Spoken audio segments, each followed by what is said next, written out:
Okay. We're in. We are in.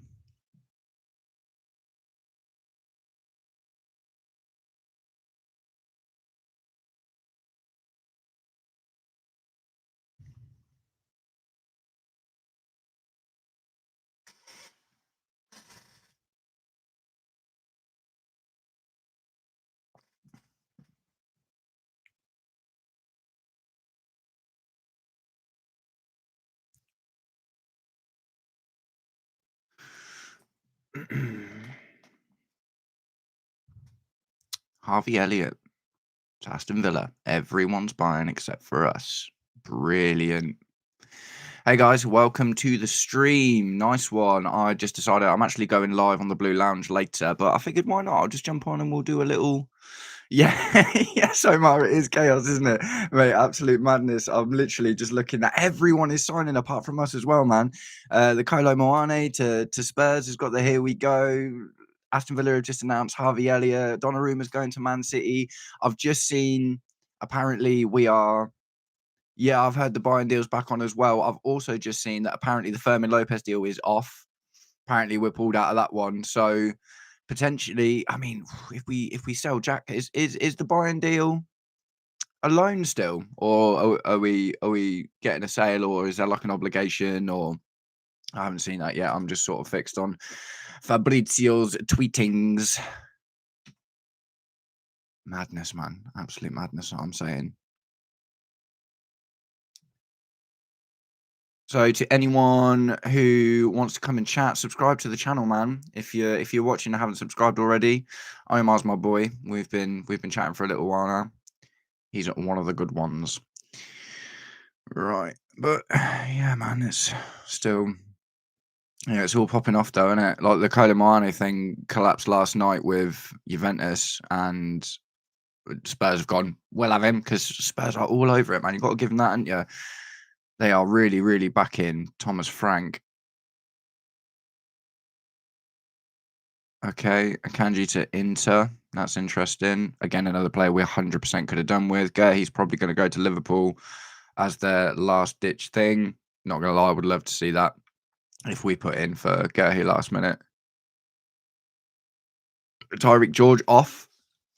Tyreek George to Chelsea off. From Chelsea to Roma off apparently. So I guess that's even more indication that we won't replace Nicholas Jackson if he does go out. I need to find out what's going on with the Jackson deal, man, because this is all just a madness. This window is giving me aneurysms. I swear, it's so crazy. Jackson Munich. What are we saying?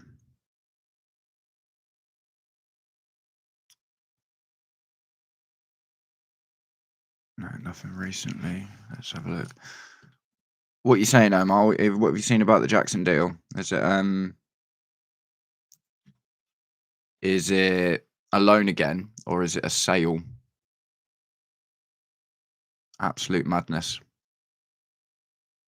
It's madness is what it is, regardless of whether it's a loan, sale, obligation, a little holiday for him, 10 million up front, total of 70 mil altogether. Okay, well, I guess that's decent, man. Do you know what I mean? At the end of the day, if that pushed Munich to go for the obligation, that's, it's a bit of a nightmare, but it's a great deal for Jackson, man. I never bought the 100 mil thing. Do you know what I mean? The thing is, from the Aston Villa side, man, is Morgan Rogers still an option, because they are buying, bruv. They are absolutely buying, aren't they? They are really, really going for it. And so they're going to have to make some of that money back. Are we going to do a cheeky little last minute? Okay. Oh, that's funny. That's even shorter than we had him on for. I mean, that's still pretty long. Well, it's like a 5-year, 5-year deal. Yeah, 5-year deal. That makes sense, though. That makes sense. I mean, at the end of the day, kind of fair play from Chelsea in it, because it was, obviously with the injury to Liam Delap, it was like, right, well, in that case, we need something out of this. Do you know what I mean? So we either need Jackson back as a striker, or we want to make some money for him. 70 mil. Is that all together, you said? Yeah, okay, so 60 mil in a year. Yeah, okay, that makes sense. Bayern Munich will definitely wanna stretch that out, won't they? They won't wanna pay loads up front, and I guess that depends on, like, how it hits our books, doesn't it? Like, if the deal is, like, 10 mil a year or whatever for the 6 years, then it's probably not even gonna be worth it because well, in the short term anyway. Absolute madness. This transfer window. This is the craziest transfer window I think I've ever seen. And it's annoying because it started so well, man. It started so well. We were just going out and getting the players that we wanted. Everything looked all sunshine and roses. Absolutely lovely. And then it all just starts falling apart, doesn't it? What an absolute nightmare. Yeah, yeah. I mean, I think the thing is, even when you see obligation, we've seen that recently, haven't we? Mark Hughes coming back to Chelsea, man. That one's done, I think. And it doesn't look like there's any other options really. I saw Fulham back in for Sterling as well. I'm pretty sure Mark Hughes is just going to come back and be our backup striker now. Because at the end of the day, he was looking like he was going to be a backup striker for Sunderland. Do you know what I mean? Because he wasn't starting their games and stuff. Do you know what I mean? So he's probably just looked at that and gone, "Do I be the backup at Sunderland or do I be the backup at Chelsea?" You'd come and be the backup at Chelsea in the Champions League and that, I guess, wouldn't you? At the end of the day, if we've only got João Pedro for the next potentially 3 or 4 months, depending on how serious Liam Delap's injury is, then do you know what I mean? That's just what's going to happen, isn't it? Mad things, you know.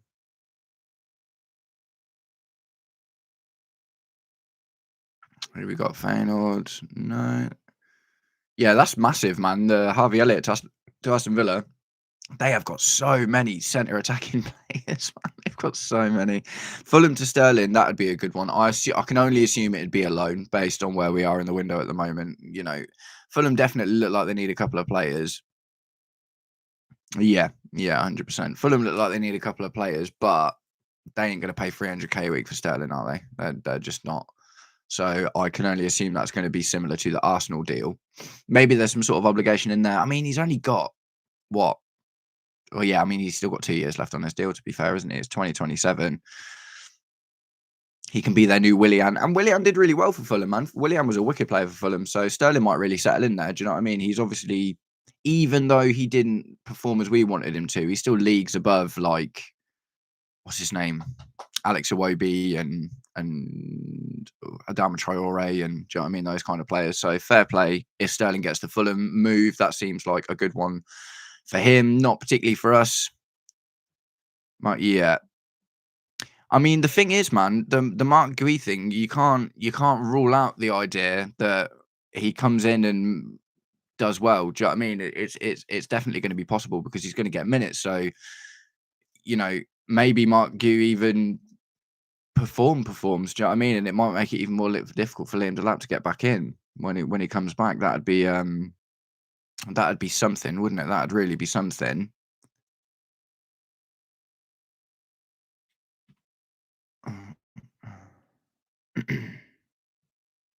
I like Mark Yu though, man. I like Mark Yu. Needs to improve his finishing and decision making, but I love his energy, man. Really, really love his energy. He's a proper presser, like runs a lot. Good player. What's this? Oh, okay. So this is in regards to the goalkeeper that United are signing. So that's interesting because Emi Martinez was really wanting to go to United, wasn't he? Could that be could that be another last minute thing for us? Oh, really? I saw Newcastle have got the here we go for Vissa as well, haven't they, from Brentford? Why is everyone doing bits today apart from us, man? What is that about? Literally, what is that about? Absolute madness.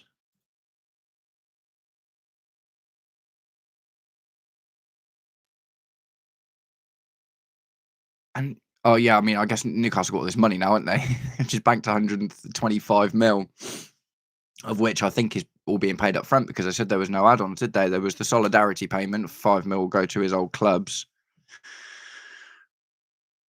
Yeah, yeah, Cascade, yeah, man, yeah, for sure, for sure. Chelsea Dodgers tweeted Leipzig contacted for George. Okay, I kind of hope he gets the move, to be honest, man. Like, I don't think it would be good for Tyreek George's development if he just stays at Chelsea for this season because playing him at striker is a bad idea. When Maresca put him in out there in the Fulham game, that was just that was a message to the owners like, look at my squad balance, it's a bit of a nightmare. And we've got so many wingers now. Do you know what I mean? He's not getting in over Garnacho and Jamie Gittins. So I think the best thing for Tyree George is to get a move. And they kind of need to replace Avi Simmons still, don't they? As far as that. Yeah, we're good, Devin's dead man. We're all good. Well, Chelsea are not. Chelsea are not doing amazing by the looks of things at the moment. Well, Chelsea are having a bit of a nightmare, but us here in the chat and me myself, we're doing all right, man. We're doing all right, guys. I will be streaming later on Mo on the with Mo on the Blue Lounge. I think he's doing 5 to 8 or something. So I'm gonna do a couple of hours here. We'll see how it goes, man. We'll see how it goes if it's flowing. But I will be sidling on over later, so you obviously can come and join us there. But I was going to make another video, and then I was like, do you know what? This stuff's just going to happen so quickly. I'm just going to jump on. How is the stream quality for everyone, by the way? Anyone who's in, let me know if there's any audio issues or whatever. It all seems to be okay from my end so far, but I don't do this very often, so do let me know if there are any issues. Donnarumma to City is a big one, man. That's a big one. Feel bad for Trafford though. Nice one, Omar. Boom, boom, boom.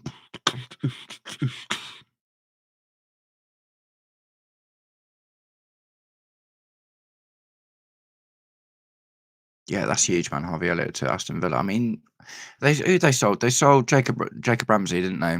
So I guess maybe he's a replacement for him because he was playing in that attacky midfieldy kind of position. They're still looking at Kepa. I get that. Don't worry, my barber seems to have knowledge and says we're getting Sammy Simmons.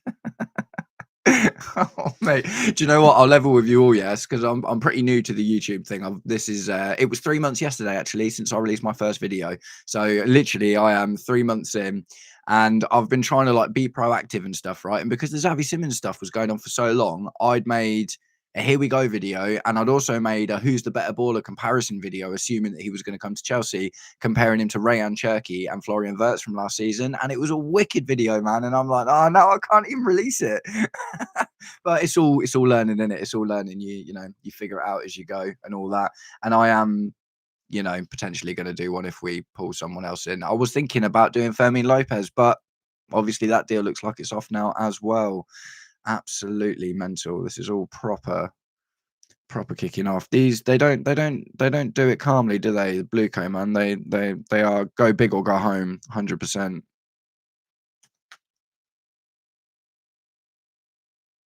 Yeah, lame. I've done a couple of collabs before, actually. I was really, really fortunate. I did a collab with Football Therapy, Jan from Football Therapy, because I did him a couple of favors a little while ago because I've been watching his channel for years, and he had paid someone to do, like I've got my background, my green screen background. He'd paid someone to do one, and it was a bit dead, man. And I was like, I can probably do better than that. So I just sent him a couple for free.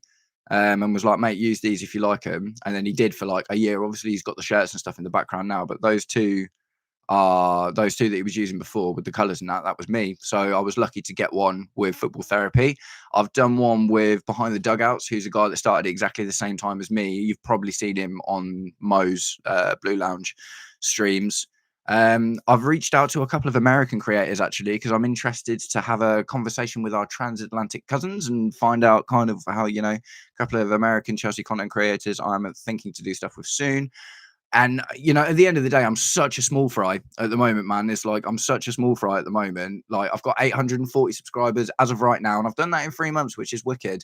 But it's hard to get collabs, do you know what I mean, with some of the bigger boys because they're going to look at me and be like, oh, he's just a small guy or whatever. I'm probably going to try and do one with Mo. I'd love to do one with Sadiq from Worldwide Chelsea as well. Obviously all these guys I'm hooking up with on the Blue Lounge. That would be cool. Jan's a wicked lad, man. Jan's a really, really good guy. He really, like, he didn't absolutely have to do that. Guy's got 200k subs and this is his full-time job. Do you know what I mean? So he really sorted me out and really, really nice guy. Really enjoyed chatting to him. Casually FC is an American channel speaking on CFC stuff. I will note that down. Casually FC. Thanks, man. Let's get up a little notepad on me phony McPhoneson. But yeah, I'm interested to chat to some American guys, man, because it's like football's getting so big in America now. Do you know what I mean? It's really started to kick off in the last few years. Obviously, we've got the World Cup there next year as well, and obviously culturally, it's very different to kind of how we approach it and stuff. So I would be really interested to chat to some American content creators and see kind of where the differences are and where we agree and how they found their teams and stuff. Do you know what I mean? I think it's all really interesting. Casually FC. Nice one, mate. Noted. Thank you very much. Didn't even realise it was deadline day. Yeah.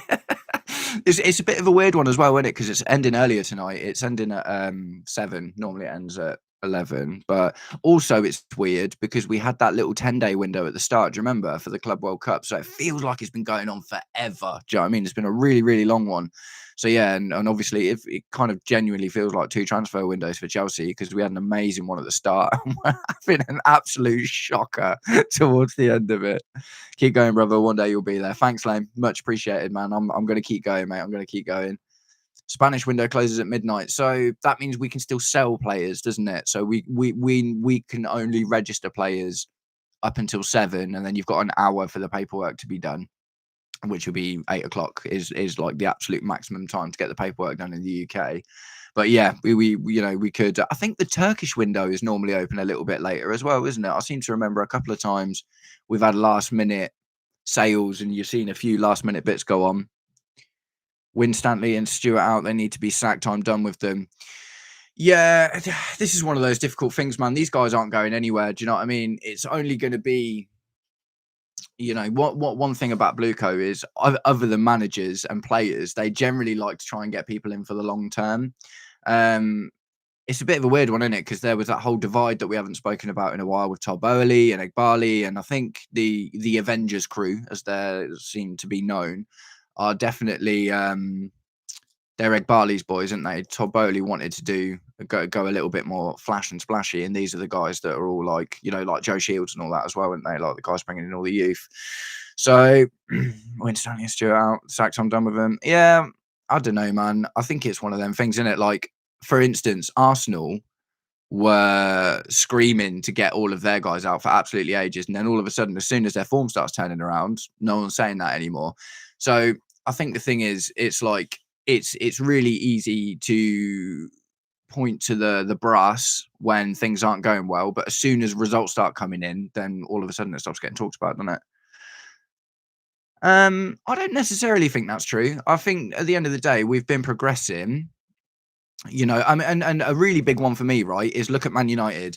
Man United are are still dedicated to that kind of old school method of let's just keep throwing money at managers and players and systems and hope for the best. And since Fergie left, man, it's just been tragic. Their highest, they've got 2 second place finishes, one with Solskjaer, one with Mourinho. Mourinho said obviously that was his like greatest ever footballing achievement. That was jokes, wasn't it? But the thing is, man, like look at United where they are. They just keep throwing money at things and it keeps going wrong. And I think it was right that we changed something. I think you got to think we're 3 years in. We've won 2 trophies. Do you know what I mean? In the last season, things are definitely starting. It was always going to be difficult to overcome Pep Guardiola's Man City, who have dominated the Premier League for like the last 8 years. Do you know what I mean? And Liverpool are obviously always a big team. Yeah, I mean, yeah, they tried with the Maignan thing. So I've talked about this a little bit before with the goalkeeper stuff. I think that they don't want to buy one; they want to create one because they want one to really um to play that system, and it looks like it's going to be Mike Penders, man. So the problem is, if you go in for a top goalkeeper who doesn't exactly suit what you want, like Donnarumma, for instance, obviously there he is on the thing. That was the big thing, wasn't it? It was going to be a case of you pay a lot of money, man. You pay a lot of money. He's going to want like 300K a week. Do you know what I mean? Like a long-term deal. And then when you get Penders in, who is the guy potentially who, who's going to play the way you want and he's going to have a decade in front of him, then you're still stuck with Donnarumma on the books and no one's going to want to buy him off you because he costs so much. Do you know what I mean? Yes, Courtney. Mod Courtney's back in, mate. Mod Courtney is back in the house. Absolutely love to see it. Love to see it. 3 former United managers sacked with Ten Hag relieved of his duties by Bayer. Yeah, that's true as well, man. Yeah, I saw Ten Hag lost his job this morning. He's only just got there as well. That's so funny. Based on what I'm seeing, Chelsea might be finished in the market with incomings. Yeah, it does feel like that, doesn't it, man? I'm not gonna lie. Fermin Lopez kind of felt like the last one, didn't it? Um, yeah, it definitely felt like he was gonna come in. If he was gonna come here, he was gonna kind of gonna be the last one. I think bringing Mark Gue back literally might be the last thing that we do. Because there just doesn't seem to be anyone else available, man. Like I say, for me, if there's like an 11th hour bid for like a Morgan Rogers or something, like maybe something mad like that, but not really sure, man. Not really sure. Now Delap is out with hamstring injury, and if João Pedro gets injured, who are we playing up front? Then Neto as false number 9 doesn't work. I mean, yeah, that's kind of true, man. That's kind of true. We don't really. I mean, yeah, Gue, Gue. If I can do a playing for me, yeah, that's true. Actually, I do keep forgetting about Buonanotte. Buonanotte is. I didn't really expect him to get much in the way of game time, but it's another depth option, isn't it, at the end of the day? And because it's a loan, he's definitely going to sit behind, I guess the good thing about that is we haven't spent proper money on him. Do you know what I mean? So if he comes in and is really good, then we'll have some sort of cheap deal agreed for him. So that's cool. Yeah, I kind of agree with Gwee not being ready right now. That's why I thought we were going to keep Jackson, to be honest. But if we're not going to keep Jackson, I mean, we'll have to see what goes on with this Bayern Munich deal. Do you know what I mean? Because that's all still up in the air and stuff, isn't it? But I would rather have Gui than not have him, obviously, to have another striker behind us. And at the end of the day, Nicholas Jackson would have been going to AFCON later this year anyway. So we'd have been without him for that time, and Gui would have had to have come in and played. Yeah, Sancho to Aston Villa, Courtney, mate. So Villa are smashing it, man. Let's have a little look, see if there's been anything else. Aston Villa brought in Harvey Elliott. They still get. I think they're still getting Paqueta, aren't they? I'm not sure. I haven't seen a here we go for it. Maybe they're not now because they've brought in Harvey Elliott and um, Jadon Sancho. Yeah, I think everyone would rather keep Jackson over Gue, but if Omar informed me earlier, it looks like we've got a pretty good deal. Not gonna lie, the deal looks pretty decent, man. It's so we're gonna get the 10 mil loan fee plus 60 mil obligation to buy at the end of the season. So we get 70 mil for Jackson. That's really good money, man. That's double what we spent on him, and because we've had him for 2 years, his fee will have gone down anyway. So ultimately, it's actually not a terrible thing at all, man. It's not really a terrible thing at all. Still, what we got here? Wolfsburg, no. Inter for Akanji. Again, that's another player we could probably do with. He'd have been a great replacement for Levi Colwill, man, because he's experienced and, title winner with Man City.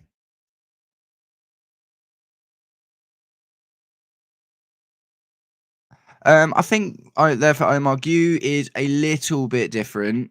I think they've definitely got similar profiles in terms of like they're both quite physical strikers. Gue is definitely more of like a press machine. Do you know what I mean? He just runs and runs and runs and runs and runs all the time, all the time, all the time, all the time. He's quite a big lad, but he's not quite as broad. I think Liam Delap's a bit more of a flat track bully than Gue is. Yeah, Kolo Muani to Spurs that came out of nowhere, didn't it? They just anyone that Chelsea gets a sniff at the moment, Spurs are like, we'll have him, give him to us, give him to us. 6 out of 10, I'd probably say a 7, man, because João Pedro is looking unbelievable. Esteval Williams come in and he looks fantastic. I'm not gonna lie to you, I'm really pro the Garnacho move as well, man. I think Jamie Gittins and Garnacho are much, much better left wing options than Jadon Sancho and Mikhailo Mudryk were. So I think you've got to say we've massively upgraded our left wing. That's been a problem for ages because we were putting Madueke out there, man. Do you know what I mean? He's not really good at that role at all. So I think if you look at our left wing, the striker options, look, Liam Delap got injured, right? If Liam Delap wouldn't have got injured, then he looks like a really good backup option. That was a freak accident, man. You can't really. I would say it's at least a 7. Yoro Hato. Yoro Hato looks like an absolutely great player. A lot of these signings, like even like Dario Asugo, man. Do you know what I mean? A lot of these signings that we've made, we haven't been seeing yet. Do you know what I mean? And that's the thing. You're going to start seeing a lot more of these new guys like Yoro Hato, Dario Asugo, and their likes when we're playing 2 games a week, and all of a sudden. You've got a really good. Do you remember last year, man? Every single time it was either play Cucurella or play Malagusto there. Do you know what I mean? And Malagusto's, we don't really want to see him there. He's a decent deputy at the right back spot, but Noni was doing Noni things at Arsenal yesterday. Good runs, just can't finish. Yeah, man. Well, you know what I mean? Like he always flattered to deceive, didn't he? That's the thing with Noni Madueke, man. He looks bright more often than not. Do you know what I mean? He looks bright, and occasionally he'll get 3 goals against Wolves, and everyone will be like, "Oh," and then you kind of get nothing out of him. Yeah, Hato might be started in the League Cup, but the thing is, there's other things to think about as well, isn't there? It's like Mark Cucurella is potentially a midfield option. Do you know what I mean? So we could see something if we have injuries to our midfield and stuff, Mark Cucurella could start in that midfield spot. Joro Hato, mate, wicked player, man, absolutely wicked player. And he's only 19 years old. He's 19, and he got like 6 assists, 7 assists last season, and he's good for a goal and stuff as well. Do you know what I mean? I think you've got a real player on our hands there, and also he might be able to help out with the centre back situation occasionally. He played 6 times for Ajax at centre back last season, which isn't huge amounts, but he can do it at the end of the day, and I'm pretty sure that's one of the reasons we haven't gone in for another centre back when Levi Colwill got injured. How many players do we have going on international duty? Let's have a little look, shall we? So Reece James, obviously. We've got all of the Brazilians. João Pedro, Andre Santos, and Esteval Willian are all going. Couple of break-ins. Akanji to City. Here we go. Oh, that's a loan. Okay. Yeah. But yeah, I would have thought Caicedo will be playing for Ecuador. Nicholas Jackson's obviously playing for Senegal, but he probably won't be a Chelsea player by the time that happens. International duty. Mark Cucurella will be going. Do you know what I mean? 100%.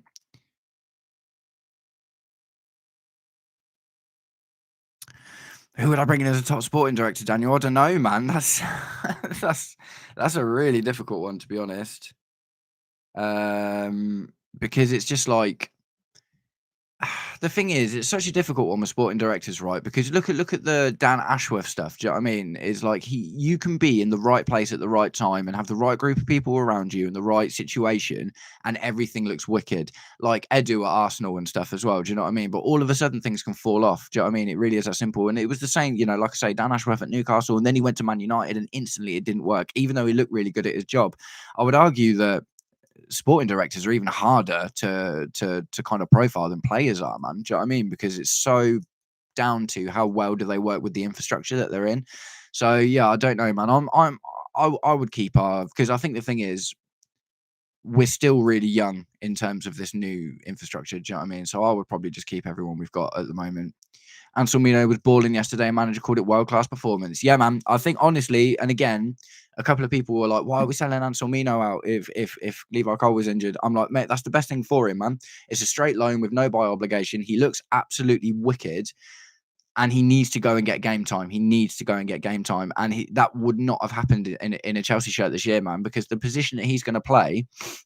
We've got Trevor Chalobah, Wesley Fofana, Badiashile, these kind of side centre backs, not the central one. These side, right or left centre backs. Do you know what I mean? Antonino would have just been another one of those. It's really not as simple as like, oh, he's a centre back. Like the positional thing is massive for Enzo Maresca. So I think sending Antonino out on loan was a good shout. Really difficult one. But yeah, like I say, man, unfortunately, I don't think it's just as simple as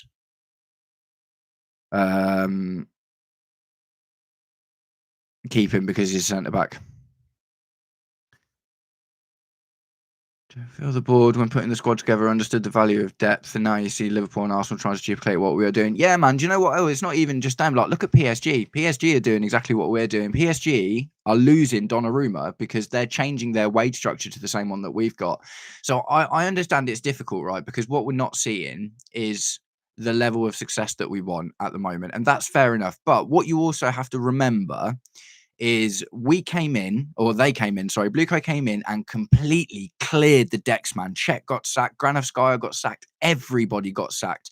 And the entire infrastructure was replaced, and players were being bought all over the shop. And we had Graham Potter in, and it was a nightmare at the beginning, man. Whenever you do in any business a massive, massive rebuild like we're doing now, we're not just talking about the squad. We're talking about everything top to bottom. They basically wanted to take the history that we've got and change the infrastructure completely. Yes, Varna, big up deadline day madness. Arsenal got an elite sporting director and we get two clowns. I mean, the thing is, man, like Arsenal have just got this sporting director in Berta and they had Edu before that. Do you know what I mean? And he was arguing with Arteta about signings and stuff. Do you know what I mean? And at the end of the day, it's so easy to be like, oh yeah, look, this guy's gone in and done well. Like at the end of the day, you got to let people cook, man. You got to let people cook, and it arguably we are cooking. We are kicking. We won two trophies last season. We got in the top four. We've gone from 12th to 4th in 2 seasons, and we're looking on carrying on with that. Do you know what I mean? The project is going to be longer term. We are not going to be satisfied as fans until we get direct wins and trophies in our cabinet and stuff. I understand that, but they're looking at it as a longer term thing, man. I would expect in the next 2 seasons that is when we're really going to be talking about challenging. I've said it a few times before that I'm not a huge advocate of the thought that we've got a real good chance of winning the Premier League this year. I think there's an outside shot. Do you know what I mean? I do think it's possible, but I think you can see that the I think you can see that the brass, do you know what I mean, the ownership aren't going for it because we didn't replace Sanchez. We're not replacing Levi Colwill. If they were like we're on for a title challenge this season, they would just be throwing money at it. They would absolutely be throwing money at it, and they're not, right? And they're not. So at the end of the day, I don't think the goal for the ownership this year is to win the Premier League. I think it's to maintain our position as a Champions League team, and that's kind of what you need to do, right? Because for instance, there's been a few examples. Leicester, when they won the Premier League, they weren't able to maintain it because they just threw money at the situation and did it badly, and that cost them in the long run. Look at Newcastle. Obviously, now they've just gotten back into the Champions League, but they got into the Champions League a little while ago, didn't they? And they had a horrible season afterwards because they threw money at players and it went in the wrong way, and they've had to build their way back up to it. In modern football, you have to build up slow, man. These injections like we're used to with the likes of Antonio Conte coming in and Jose Mourinho coming in and winning you something straight away, and it's all great in the moment, but the hangover is really difficult to deal with. Look at Raheem Sterling, man. Raheem Sterling is a bad decision that Chelsea made at the beginning, and we're still paying for that now. Do you know what I mean? We'll be lucky if he goes out to Fulham on loan right now. But when you make these big decisions about putting these big players on this big money, and do you know what I mean, it could have gone even worse as well. We were lucky to get rid of Koulibaly. But at the end of the day, a slow build is kind of what it needs to be, man. And patience will see us dominate in future. Look at Liverpool, man. Look at City. They didn't come in and just instantly I mean, obviously City a little bit because it was Pep Guardiola. But the thing is, before Pep Guardiola got there, City were winning leagues here and there, and they were slowly building up to be ready for Guardiola to come in and take over. Do you know what I mean? With Shiki Begistran. Do you know what I mean? They were putting together his back room and his infrastructure and all that for Guardiola to come in and dominate, and he's absolutely done that. And yes, they were winning the leagues here and there before, but it wasn't quite as strong as it was when Pep came in. Liverpool have set up an infrastructure and a foundation that allowed Arne Slot to come in and win the league at a canter last season, and now they're throwing all this money at it. Do you know what I mean? Like, we've got to build slow, man. We've got to build slow. Is Chile to Strasbourg on? I'm up for that, man. I love Ben Chilwell, and I really just want to see him go and play football, and I'd like to see him in the England team as well. I don't think Buonanotte was supposed to excite anyone, man, because it was a loan. Do you know what I mean? Yeah, so it looks like Sterling to Fulham, Chilwell, Jackson's getting sold. Yeah, man, big up Ben Chilwell. Absolute consummate professional, and I absolutely love that. Do you know what I mean? He's never been one of these players that's kind of made trouble, even though he's not playing. Varner, I'm very happy with the current squad in this season. Maybe a goalkeeper, but other than that, very happy. Yeah, me too, man, ultimately. And I think the thing is as well, like we talked about it a little bit on the streams, if we'd have stopped buying after the Club World Cup, and there hadn't been all this news about Xavi Simons and this, that, and the other. Do you know what I mean? A lot of this has been frustrated by the journos for a start. I think we'd be reasonably happy. Do you know what I mean? Obviously, the Levi Colwill thing's a shame. The Liam Delap thing's a shame. And that puts the window in like a different light. Do you know what I mean? Because if you look at the business we did before that, it all looked pretty good. Obviously, losing Levi Colwill and Liam Delap was unforeseen. It wasn't something we were predicting. So yes, there are some potential issues there now. Let's just give that a quick refresh. But ultimately, the squad building that was done before that, I think, was pretty good. And I think you said that, Daniel, didn't you? It's like 6 out of 10 for a window isn't terrible if we're not completely looking to go for the league. Like I say, if we were looking to go for the league, man, we'd have bought Donnarumma. We'd have gone for Ozyman before he went to Galatasaray. Do you know what I mean? It's like if we were looking to do that injection to get us to win these things right now, there were deals available that we would have gone for, but we didn't go for them because it is about the slow build. I guarantee to you, the ownership, they're like, we want Champions League and a domestic trophy and a reasonable run in the Champions League this year. That will be honestly, Maresca. If we finish top four, even if we don't win any trophies, Maresca will keep his job, 100%, 100%.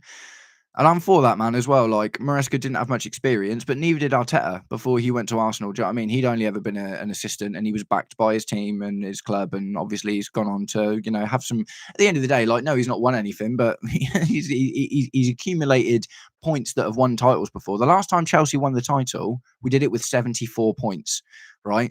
We wouldn't have barely touched that if we had Antonio Conte's Chelsea that won the league that season. Over the last 5 seasons, we might have finished top four in those seasons, but we wouldn't have come close to winning the title. Still nothing new. So yeah, I've got very different views to a lot of fans, man. I'm a bit of a colder, more objective kind of guy. Do you know what I mean? I try to look at the long term, and at the end of the day, like I completely get it. Do you know what I mean? I do. Of course, I completely get it. We want to win stuff, man. But I think we are winning stuff. We won a European trophy last season. We won the Club World Cup. The winning mentality is building. If we got a new goalkeeper, it would have been an 8 or a 9.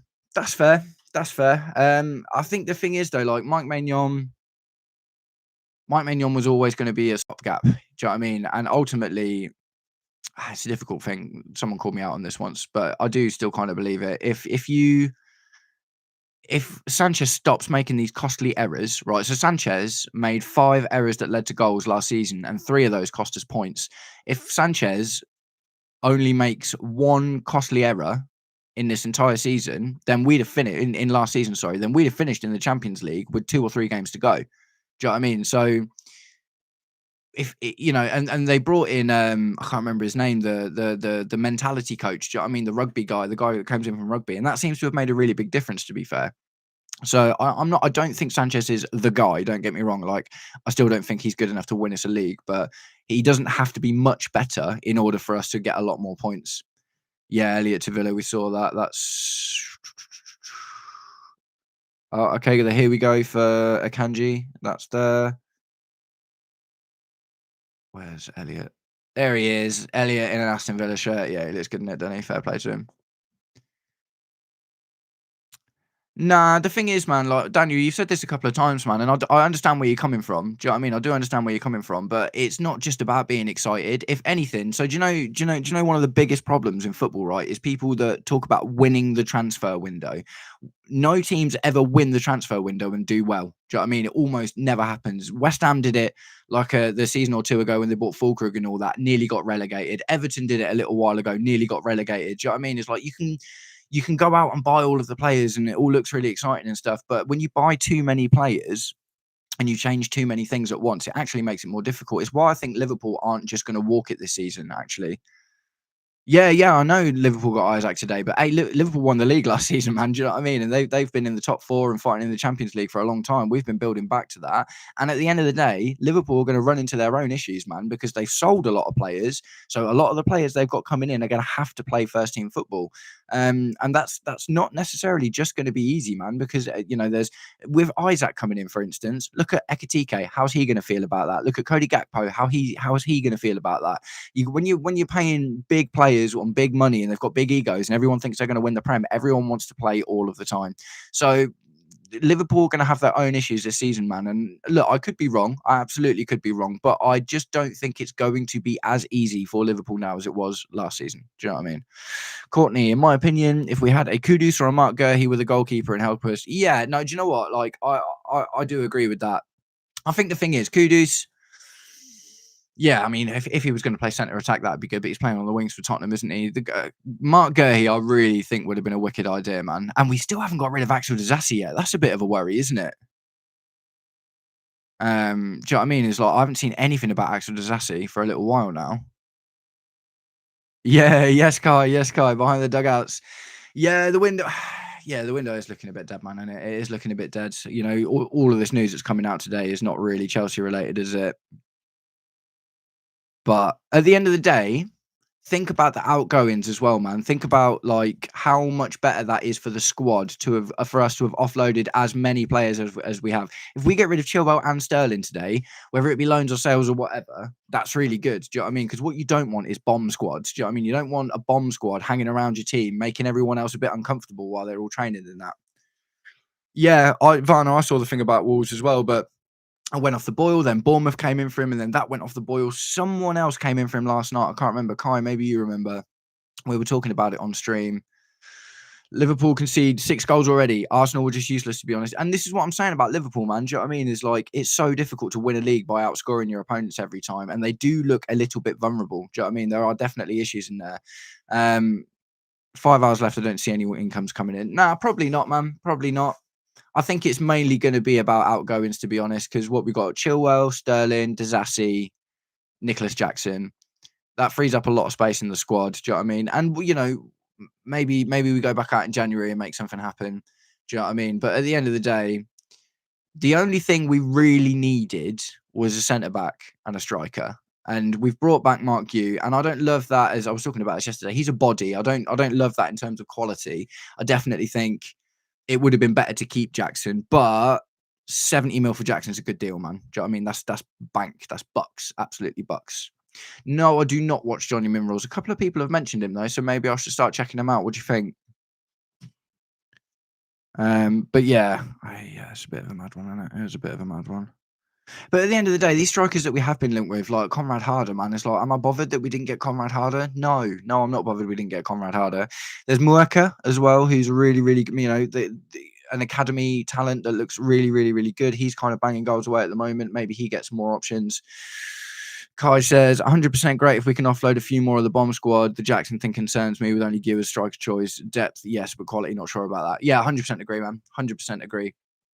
It is a little bit worrying thinking about João Pedro playing that much football when we're looking at how much everyone else is just like dropping at the moment. Everyone's dropping like flies, aren't they? It's a bit nuts.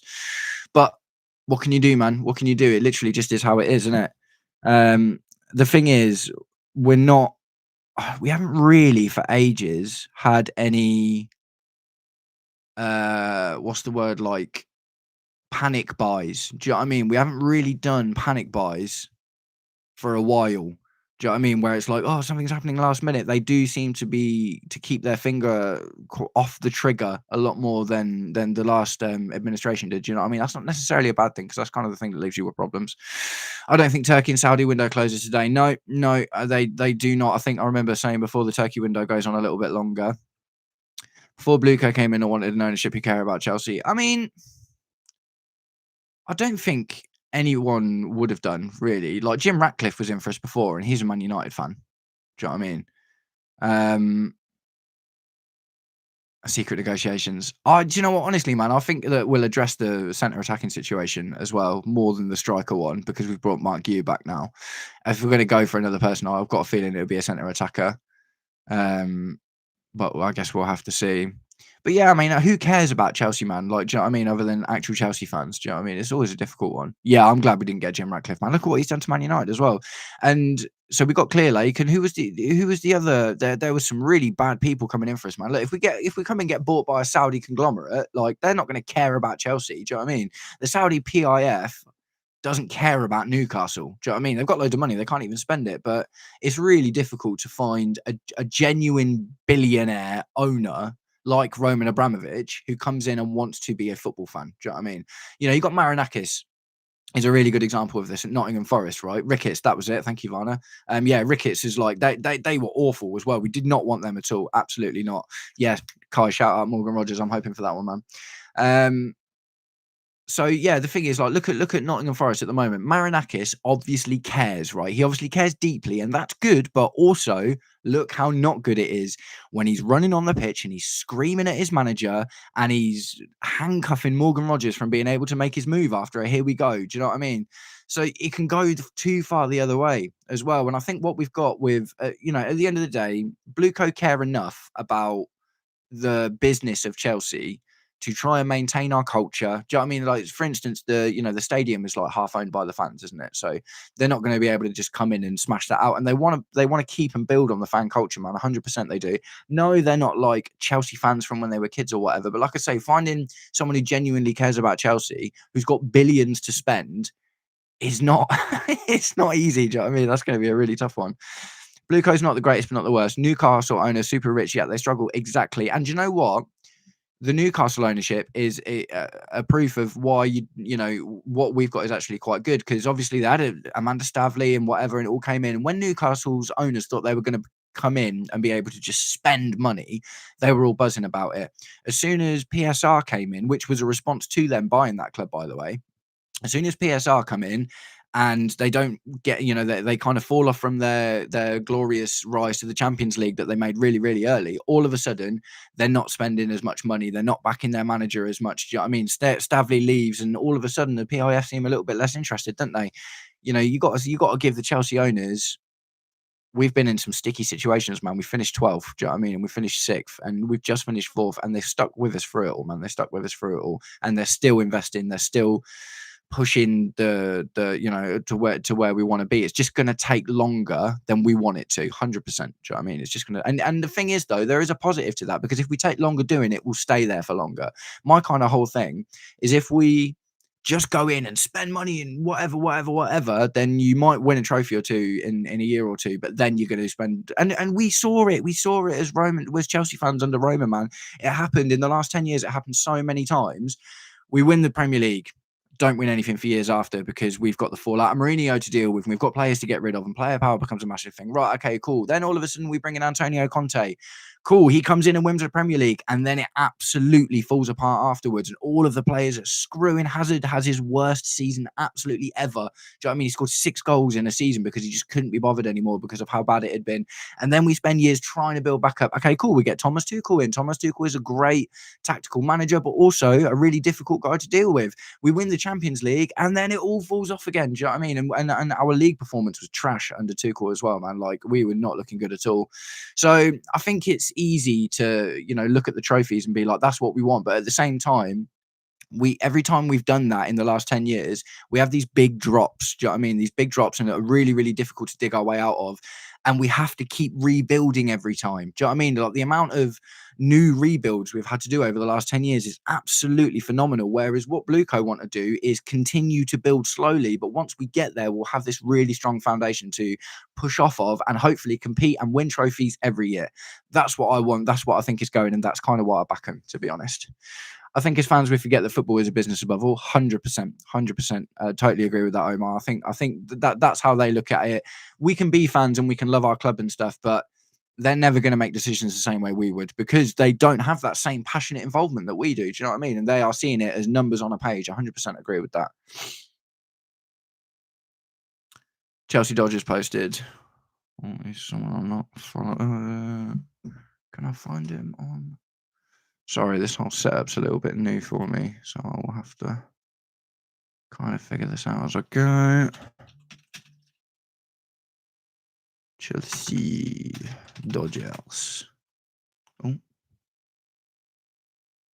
No, that's annoying. I've set R to be my refresh button, so now I can't even type in the thing without refreshing it.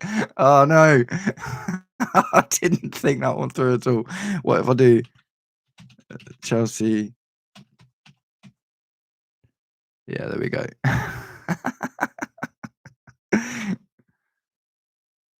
Oh, the harder deal's off for Leipzig, is it? That's interesting. Right, let's have a look.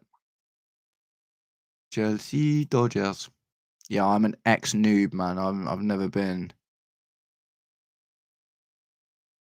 a big tweeter for the Tweety McTweetersons.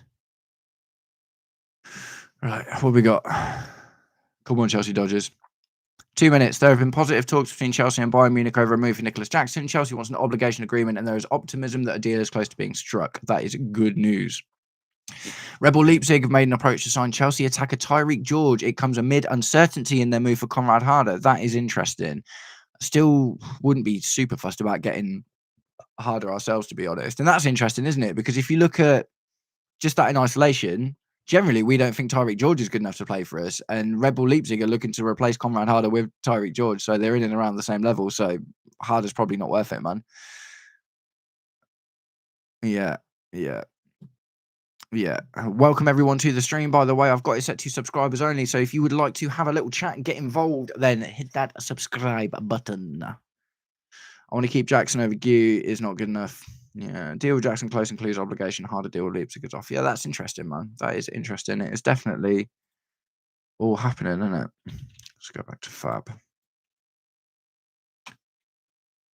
Fabrizio Romano. Yeah, do you reckon keep George? What? Where to play that as a striker? Because he ain't going to get any time on the wings, is he? Let's be honest. And that is going to be money. Do you know what I mean? Like we'll make a bit of bank for Tyreek George. I think the best thing for him is to go anyway, man. I just don't think he's going to get the game time, and that will hurt his development. I'd rather see him go and turn into a good player somewhere else rather than stagnate under us. Do you know what I mean? I hate it when that happens, man.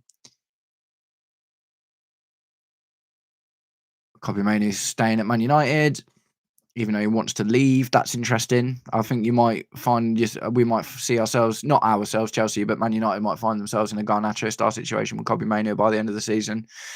Because he is not happy. He is not happy at all. And he's just not going to play in the position he wants to either, is he? Olympic Marseille for Benjamin Pavard. Yeah, no, nothing particularly new. Not particularly feeling Inter's new kit, boys. What do you think? The Milans have also, but normally both always got lovely kits, man. This one seems a little bit lacking to their usual loveliness. Yeah, all still the same sort of stuff. Yeah, biggest news of the day so far seems to be Donnarumma to City and Harvey Elliott to Aston Villa, man. That's a massive one, isn't it? Let's just have a little look. Kyle Moani to Spurs. Yeah, someone's just got got their eye on Chelsea's transfers, isn't he? Maybe we're going for this guy. And Spurs are like, we'll have him. Give him to us. We'll take him. He must be good if Chelsea are thinking about it. Mark Gay, still negotiating for Liverpool. Not gonna lie, I would love to see us going for that one last minute. I would still love to see Mark Gay back at the club these days. Yeah, Raheem Sterling to Fulham. It's just all going to be outgoing, isn't it, man? The secret negotiation. Hopefully, that's a Morgan Rogers or something. But striker wise, there's just not really anyone else. Reece Nelson to Brentford. I wonder what's going to happen to Martinez. Yeah, I'm annoyed about the Akanji thing, man. It's just like 15 mil. 15 mil. Do you know what? At least he's not going to Tottenham, though. To be fair, at least he's not going to Tottenham. I'll take that as some sort of small win. And but yeah, that seems silly, doesn't it? Like he's kind of perfect for that Levi Colwill role, and we definitely seem to have fumbled the ball, so to speak, on that one.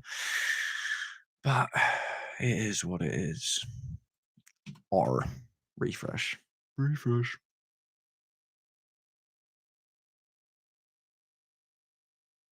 Yeah, mate. Jackson's moved back on. 4 forwards on the move. Chelsea opt against Lopez move. How do you feel about that, guys? Us bailing out of the Fermin Lopez move. Do you think that is good? Do you think that matters? Let me know what you think in the comments, man. Yeah, do you know what? I actually really like all of Chelsea's kits this season. I didn't last season. I did not like our home kit last season at all. The splashy orange highlighted blue thing. No, I'm not a fan of that. But I really like all the kits this season. I'm a big fan. George has talent, and everyone is caught up on the goal he scored with us versus Fulham last season, but he isn't good enough and needs to develop more. 100% agree. 100% agree. There's potential there. 100% there's potential there. But when you're looking at a 19-year-old, right, look at how far, I know they're different positions, but look at how far Yoro Hato and Esteval Willian are in front of Tyreek George at the same age. Do you know what I mean? And obviously Esteval Willian being a little bit younger. So that's the yardstick, man. If you're going to be a 19-year-old in the Chelsea team, you're either okay to not get any minutes because you're developing, or you're as good as Yoro Hato and Esteval Willian. And there kind of is no in between now, man. There kind of is no in between. To be honest, the title challenge talk came up after the Club World Cup against PSG, and I think it's too early. I 100% agree with that, Courtney. Anyone that's listened to me on my own channel or the Blue Lounge will know I don't think we're in for a title challenge this year. Any news on bringing anyone in, or is this our transfer window done? Devon, I think, so supposedly there's a secret negotiation happening, right? And I wouldn't be the only person I can think of is Morgan Rogers. If we get the Jackson deal over the line, if that gets agreed, that is ultimately going to be a lot of money on the books, and maybe we could afford to go for someone like a Morgan Rogers. But other than that, I'm really not sure. It could well be we're just looking getting the outgoings out, and that might be the end of it. I'm afraid, mate. Chelsea board let Enzo Maresca down. Don't necessarily agree with that, man. I think you've got to look at Dario Asugo, Yoro Hato, Esteval Willian, João Pedro, Liam Delap, even though he's got injured. Do you know what I mean? Like, there's been a lot of good signings this season, man, and our squad is much stronger than it was last season. I don't think he's been let down at all. Fulham have agreed a 22 million and sell-on clause. Fulham, ooh, where's that from? Fulham for Tyreek. What does that mean? We got to keep Sterling though. I didn't see that one coming though. If we pulled out, yes, Kai. That's jokes, man. I think it's more Lopez decided to stay. Yeah, that's fair. Big up to you, Hope all as well. Looks like we'll struggle a bit. Finger crossed, not to right time to panic. Yes, Nee Zion from Blue Clouds Media. What an absolute legend. Yeah, man. Yeah, 100%. Totally agree. Oh, keep doing that. What we got? Oh, who we got here? Lindelof to Aston Villa. I mean, I can't even believe that Lindelof was still at United, mate. He was bought by Jose Mourinho. That was like nearly 10 years ago. That's mad. That's absolutely mad. He's been at United for nearly a decade. Nicholas Jackson to Bayern will be included in obligation. Yeah, cool. And maybe this is it, man. Maybe this is the thing that we're waiting for. What there might be is we might get the here we go for something interesting tonight while we're on streaming with the Blue Lounge. I'm pretty sure Kai and Nee are going to be there as well. I think Nee might be streaming right now. Yeah, things are starting to happen, aren't they? Things are starting to happen. Mate, I am gonna sleep tomorrow. I am just gonna sleep. And I want to try and make videos and stuff as well and get back on it. But mate, this transfer window, to say that this is my first year as a YouTuber, my first 3 months as a YouTuber, and this is the transfer window that I decided to get involved in. Mate, talk about baptism of fire, sir. Mate, it has been intense, but I absolutely love it. And look, mate, I met all you guys, man. Loads of familiar faces in it. Absolutely love that. Really, really loving it, man. You guys are an absolute bunch of legends, and I really appreciate all of the love and interaction. It's been great, and I'll try and do this sort of stuff more often, man. It's cool, isn't it? I only just started streaming a bit with Mo, and he's been really, really good to me, man. Mo's a really, really good guy. He's been so helpful and giving me the opportunity and the experience and exposure and stuff. And yeah, now I might just do the odd occasional little one of these myself as well. Lopez was PR news for Chelsea. Yeah, maybe. I think there was the whole thing about Maresca being interested. I think Maresca was genuinely interested. Like, for instance, Xavi Simons was being backed by Joe Shields. Do you know what I mean? So that wasn't a Maresca signing. So I think there might be a bit of internal struggle about targets and stuff. But maybe not just PR news. But I think, they might have, pushed it out a bit more than they would have done otherwise, just to keep the fans happy. Galatasaray and for Emi. Yeah, fair enough. Feels like a waste. We were linked to him at the start of the window, and I was well up for it, mate. I was like, yes, bring him in. The Sith Lord of goalkeepers, the master of the dark arts. I absolutely love it. But at least he's not going to United, man. At least he's not going to United.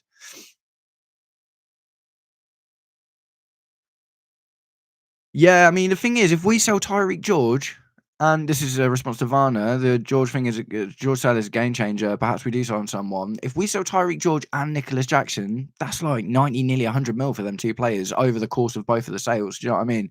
So maybe Morgan Rogers. I'd love to see Morgan Rogers in a Chelsea shirt, man. I need that double cold celebration when Palmer's back, man. I need it. That'd be so. Or a triple one if Esteval, Morgan Rogers, and Cole Palmer are on the pitch at the same time. Oh, cinema! It'd be absolute cinema. Yeah. I mean, it would be a real damp squib of the end of the window if we don't end up doing anything. Oh, I just realised my microphone is not centered. Sorry, I've got a tiny bit of OCD about stuff like this. Mate, deadline day, anything can happen, but there's no rush to get things done. Yeah, man. Yeah, I mean, the thing is, like, I don't think they'll be panicking. Do you know what I mean? One of the problems with this is all of this news we see is all put forward by different journalists who have got different sources. So this is something we've been talking about on the Blue Lounge as well, is like Fabrizio Romano is an agents guy. Do you know what I mean? It's like all of this source comes from agents. But David Ornstein, for instance, is more of a club man. Do you know what I mean? So when the clubs put something out, that's why David Ornstein seems more credible, because when the clubs put something out, it's a bit more honest, isn't it? But at the end of the day, Fabrizio's network of agents and people that know people, do you know what I mean, is a little bit less. Oh, that is mad. The Fulham for Tyreek George. I mean, the issue with that is what now happens to Raheem Sterling, because he doesn't want to go to Turkey, does he? And maybe Saudi, but I don't think anyone's in for him. All right, let's catch up with some of these comments. We've been saying that after every sale, this one will let us go for someone. Club will come out and say we really needed to get selling off the books to buy anyone. Yeah, yeah, that's true. That's true. Maybe a hidden deal like Pedro Neto. Oh, right, yeah, because that kind of came out of nowhere, didn't it? It was a bit earlier, though, than this, wasn't it? It wasn't like, oh, was it quite late in the winter? I can't even remember.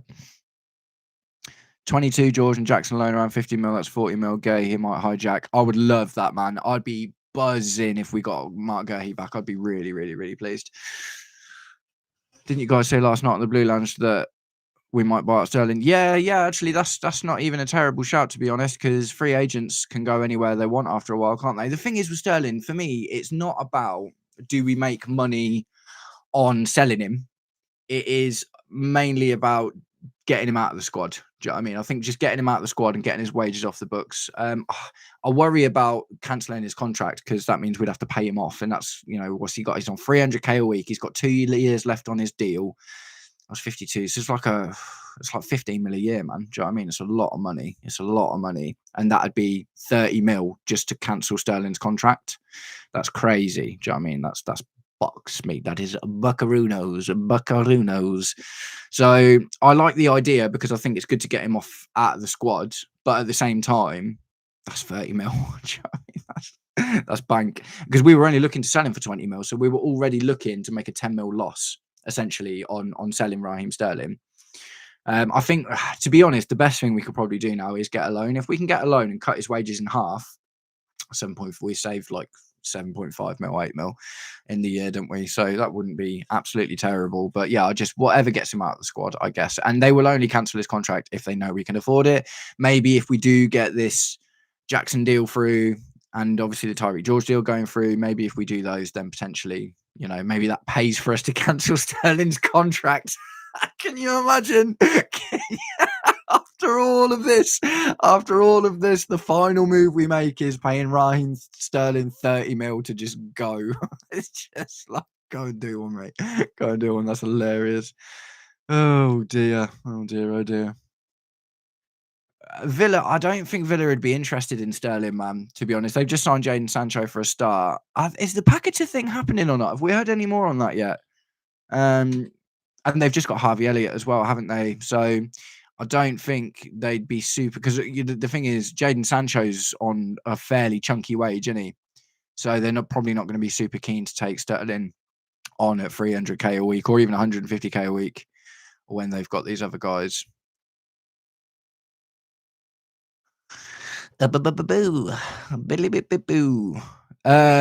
Go Anthony is. So they did the here we go for Real Betis earlier. So that I'll see if I can scroll down and find it. But he's going to Real Betis, because obviously the deal collapsed and then uncollapsed, and it's same as with Jackson, in it. Like the deal collapses and then the deal uncollapses, and all of a sudden everything looks like it's happening again. Shout out to Eric Ten Hag, who's just got sacked. Wee. Yeah, Sancho, goalkeepers. Alexis Sanchez to Sevilla.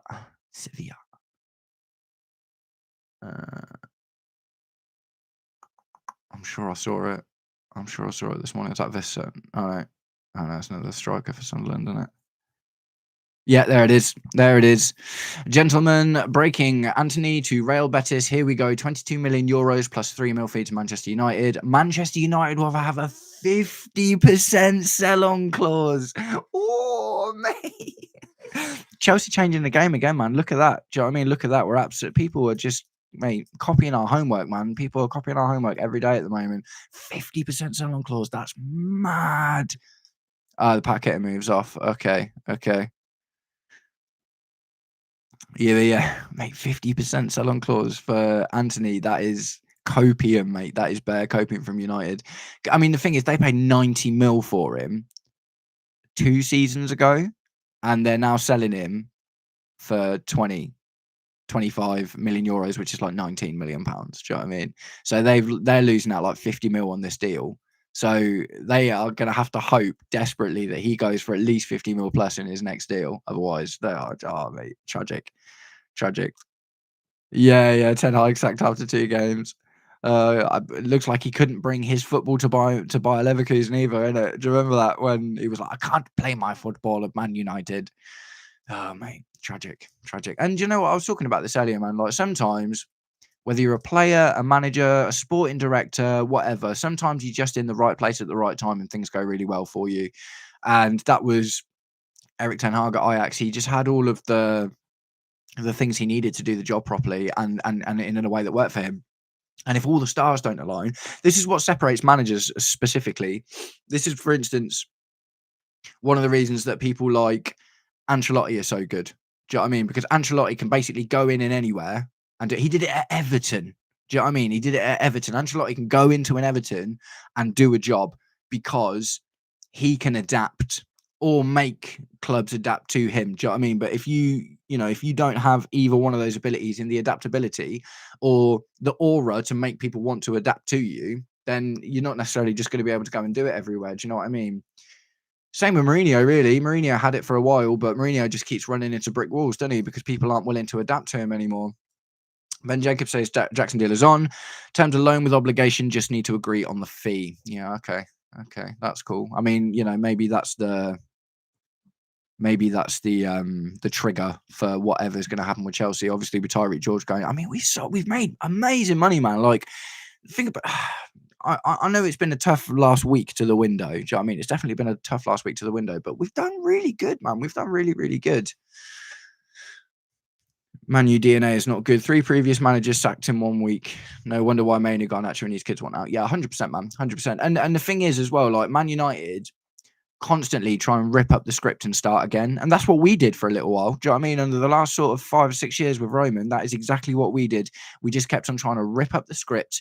Do you know what I mean? Because we went from the Hazard team and then we went into Frank Lampard's youth team. And then we went into the German Revolution with Timo Werner and Kai Havertz. All of it just failed because we just kept trying to rebuild the squad from the ground up too many times and change the system.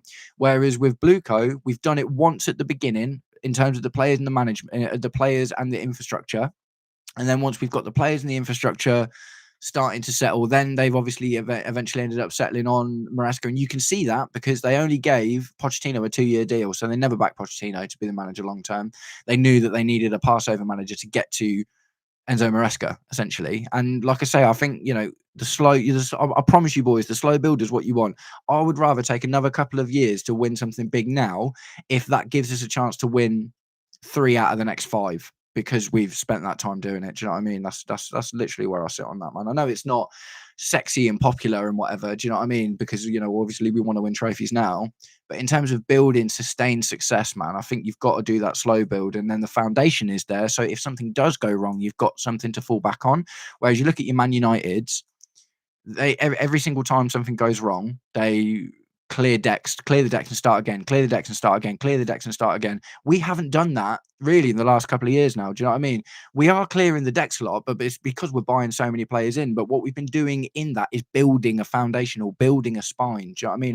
And, look at Caicedo, Cucurella, Pedro Neto, Enzo Fernandez to a lesser extent, Cole Palmer. Do you know what I mean? These, Reece James is still there. Levi Colwill, despite the injury now. We've got over half of our team as almost untouchables now. Do you know what I mean? Almost untouchables. Half of the team is already almost untouchable.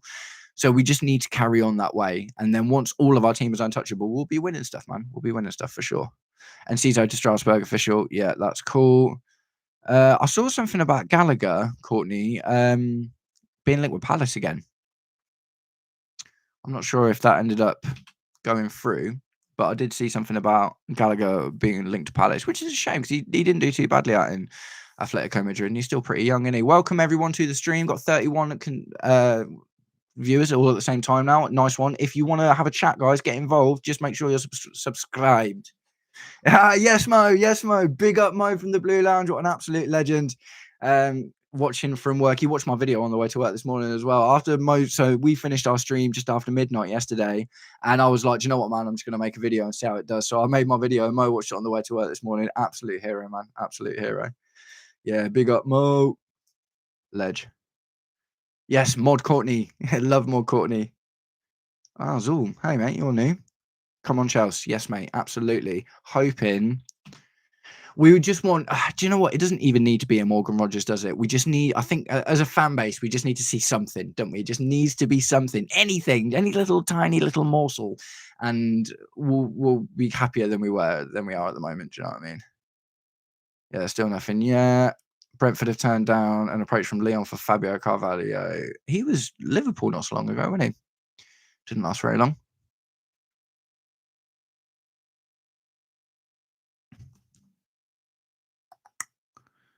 So yeah, no Fermi Lopez. So I'll just check on my phone. Just see if we've got anything coming up. No, the Fabio Carvalho is the most recent from. I mean, mate, the Tyreek George to Fulham, that's massive, man. That's huge. 22 mil, was it? Let's have a look. Let's have a little zoom in on that. Fulham agreed to sign Tyreek George after move to AS Roma collapse was revealed earlier. £22 million plus heavy sell-on clause. Mate, that's good, man. That's good. That's basically what we were asking for Roma. Roma, it was 30 million euros. But again, that is only very, very slightly more than £22 million. So if anything, we've got from Fulham what we wanted from AS Roma. So that's actually wicked, man. That's really, really good. And it's 22 mil on the books now. That's going to be a 30-40% sell-on clause. That's great. Great deal, man. Yes, behind the dugouts. Got the fan base acting like Oliver Twist. Please, Chelsea, can we have some more? More? Brilliant. Yeah, great deal for George, man. That is, and you know what? Honestly, and you know, again, maybe I'm a bit of an outlier in this because since I've been talking about it with other Chelsea fans, I think the best thing to do is to sell him. Do you know what I mean? I don't think it benefits anyone. I don't think it benefits us. I don't think it benefits Tyreek George to sit around on Chelsea's bench getting 10 games a season, which is probably what you'd be looking at. Do you know what I mean? I don't think he's good enough to compete with Jamie Gittins or Garnacho. And like I said, if you look at his age, he's 19 years old. Look at Yoro Hato at 19 years old. Look at Esteval Willian at 18 years old. Do you know what I mean? Look how good these guys are right now at the same or a younger age than him. Tyreek George needs to go out and get game time, develop, because he's an academy player. This is part of the difference as well. Do you know what I mean? It's like Yoro Hato's been playing first team football since he was like 17, 18 or whatever. Esteval's been playing first team football since he was 16 years old with the, you know, Kai from behind the dugouts had a really, really good take on this when we had one of our streams and we were talking about youngsters. They're you know, your academy players are playing other academy players, right? Esteval Willian and Yoro Hato have been playing men, 20 to 30-year-old men, and that is a very, very different prospect. So they're older, they're bigger, they're more experienced, and there's more pressure because there's something on the line. Tyreek George might have been able to develop quicker if he'd have been playing in the championship since he was 16 years old. Do you know what I mean? You know, that experience might have allowed him to develop quicker, but that hasn't what happened. And you can see that, like I say, in Esteval Willian and Yoro Hato.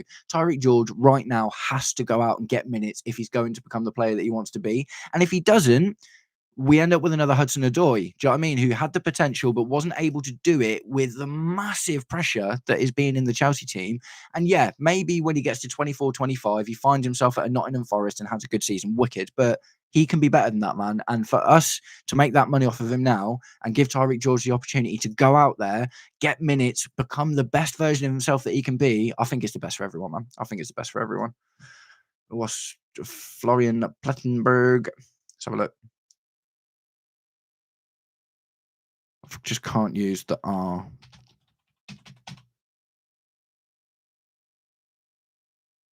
Mo, I've set my R to refresh. I forgot that every time I go to type something with an R in the Twitter thing, it refreshes it. So I'm typing without my R.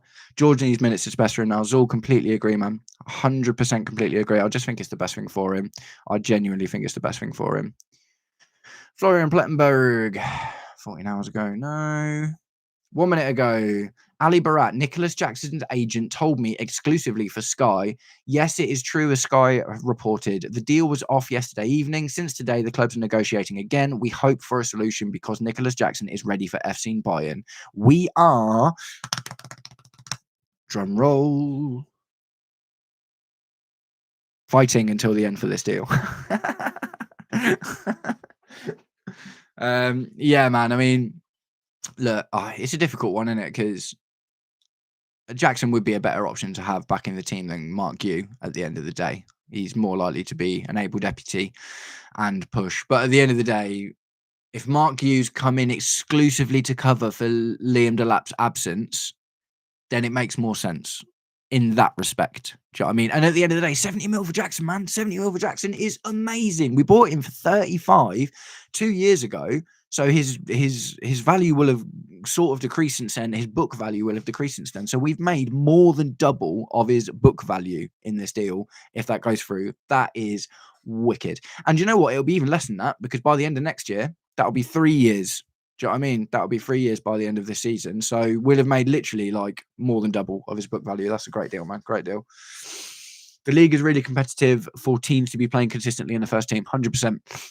And Kai's been talking about it quite a lot as well. It's like, you know, obviously look at where Esteval William was looking like one of our brighter players against Fulham in certain respects, but he got taken off because he had to, man. You know what I mean? You got to. It's so difficult. Look at Jack Wilshere, even Raheem Sterling, right? I think it's in our head, Raheem Sterling's like 34, but he's actually 30. And the thing is, he's been playing first team football in Liverpool since he was 17 years old. 17 years old. And because of that, he's had a full career. He's had a really full career, man. Do you know what I mean? He's had like 15 years at the top level. And you know, in some of the best teams. Do you know what I mean? Liverpool was really good when he was there. They had Suarez and all of that. Obviously, he was part of a very successful Man City team. And it's probably a mix of mental and physical stuff. But when you play these guys from these young ages, man, it kind of like closes down their careers a little bit earlier by the looks of things. You get your special ones like your Ronaldos and your Zlatan Ibrahimovic's and stuff. Do you know what I mean? On the odd occasion, but ultimately you got to be careful with overplaying the kids, man. 100% agree with that.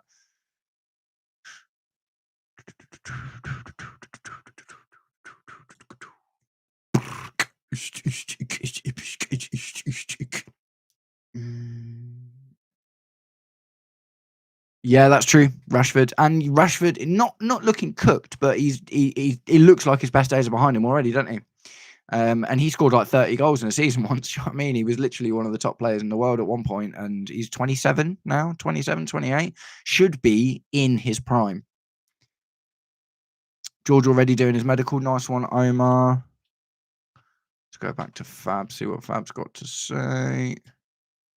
That's a wicked move, Tyreek George, man. Honestly, for me, it suits everyone all around. I am a big fan. Big fan. Still, Jackson and Bayern never off. Very close. Now also with an obligation to buy. Fabrizio is starting to show a couple of cracks, isn't he? He's been behind a few of these other journos this year, man. Interesting. Very interesting. Who else we got? What's David Ornstein saying? I never really check out David Ornstein's page. Probably not much, but let's have a little look. Oh, no. Oh, I pressed R. I need to change that, man. I need to change that. What a nightmare.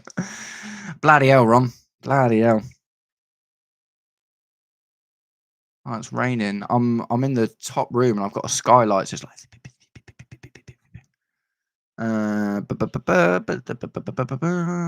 Let's have a little look-see. What was I saying? Oh, yeah, David Ornstein. Have a look. See if Orno's got anything going on. Oh, I know, that was 2 hours ago. I asked for the goalkeeper to United.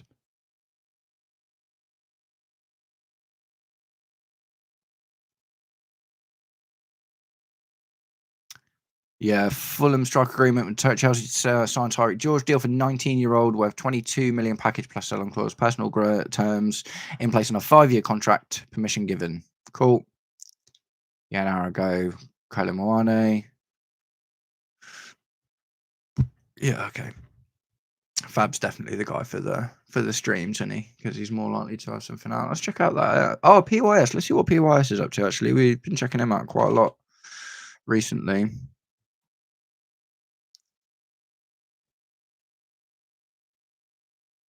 Marcus Silva has done wonders with the Fulham team. He'll get something out of George. This is a great move. Totally agree. Totally agree. You only get one sign in to the Chelsea squad. Who would you like to bring in? Devon, for me, it would probably be Morgan Rogers. And that is despite us needing a centre back and a striker. But I really like Morgan Rogers, man. I'd love to see Morgan Rogers. Luis Suarez doing Luis Suarez things and saw he spit on someone after the Inter Miami 3-0 defeat. Wait, what a character, man, Suarez. Yeah, 22 million package for George. Yeah, PYS saying that he reckons we'll sign someone. Yeah, it makes sense, doesn't it? Because that's nearly 100 mil altogether. So what's that? That would be 70 mil for Jackson overall, although only 10 mil now. 22 million for George. That's 30 mil on the books. I haven't seen nothing about this UEFA stuff either, man. Have to say Tottenham have done good business in this window. Yeah, 100%, man, 100%. Fair play to. The thing is, Tottenham needed to do good business more than we did, though. Do you know what I mean? It's like I say, we've been building our foundation for our team for a little while. Tottenham were an absolute mess last year. Yeah, the Americans getting the full Suarez experience. Welcome. But yeah, Tottenham 17th, man. 17th. Regardless of their first trophy win, yes, that definitely papers over the cracks a little bit, but 17th, that's awful. That's so bad. Yeah. Yeah. I think it's going to be like 60 mil, isn't it? Obligation, 10 mil loan fee, 70 mil for Jackson. Yeah, I think that we keep seeing something about secret negotiations. Do you know what I mean? We keep seeing stuff about secret negotiations. I don't actually know what that means, but maybe something's coming. Maybe something's coming. You know what will happen? It will happen tonight on the stream of the Blue Lounge. That's what will happen, man, for sure. We'll get some last minute. Here we go.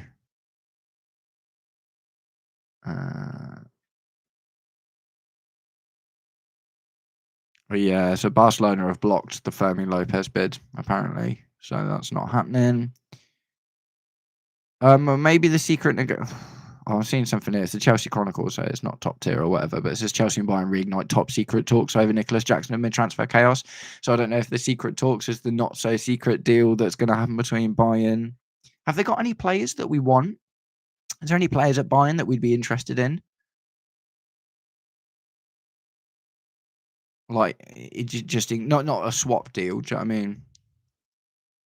Yeah, I think we saw the statement from Nico's agent before, but we'll have another little look. Ben Jacobs has got no R's in it, so I can type the whole thing.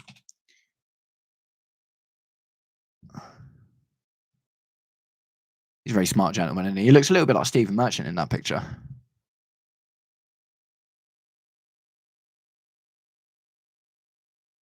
Yeah. Statement from Ali Barat as Nico Jackson's move to Bayern draws closer. Nico was ready. Bayern was ready. We were all aligned on a world-class project. For the agreement to be withdrawn at the final moment is deeply frustrating, but we won't give up. Yeah, but I mean, yes, obviously, but at the same time, it's like it was deeply frustrating for Liam Delap to get a hamstring injury, man. And Nico Jackson's a Chelsea player with a contract of 2033.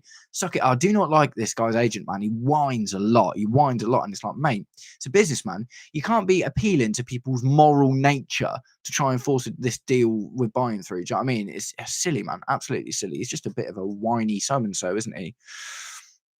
Yeah, same. Can't wait to see the back of Ali Barrett. Kimmich. Interesting. He used to play right back, but was a midfielder, and I've never really settled on what I think he is. I don't know. Good player though, man. Good player. I remember with Kimmich, I remember him feeling really young, and then all of a sudden he was 28, and I was like, oh, man, that came out of nowhere. I fuming if you go into Champions League with Gu, I'll not be happy. Well, Gu ain't going to play in the Champions League, is he, man? Let's be honest. I mean, maybe he plays against Karabag. Do you know what I mean? Because at the end of the day, Karabag is essentially Conference League opposition. Do you know what I mean? And Paphos are brand new to the Champions League. So maybe Gu gets a start against one of those two because they are the sort of level he's already proved he can score against. So Mark Gu was the third top goal scorer in the Conference League last season, man. That was despite being out for all that time. Do you know what I mean? So he can get a goal. Do you know what I mean? He can absolutely get a goal. And if we play him against Karabag or Paphos, then I wouldn't be too bothered with that. If we start against Bayern Munich with Gu up front, then yeah, there's an issue for sure. Do you think we'll make a shock move for anyone? Yes, welcome Tay. I'm hoping Morgan Rogers, man. I keep saying it because I'm trying to manifest it, right? Manifest destiny.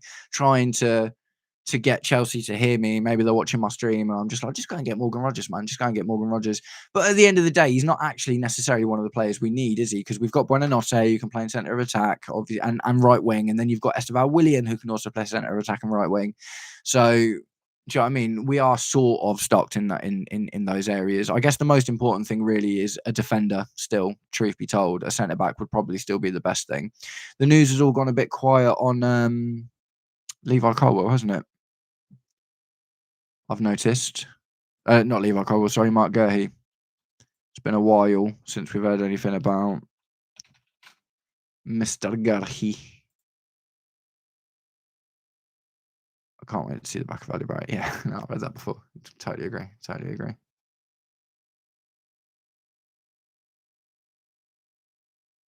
Oh no, over it.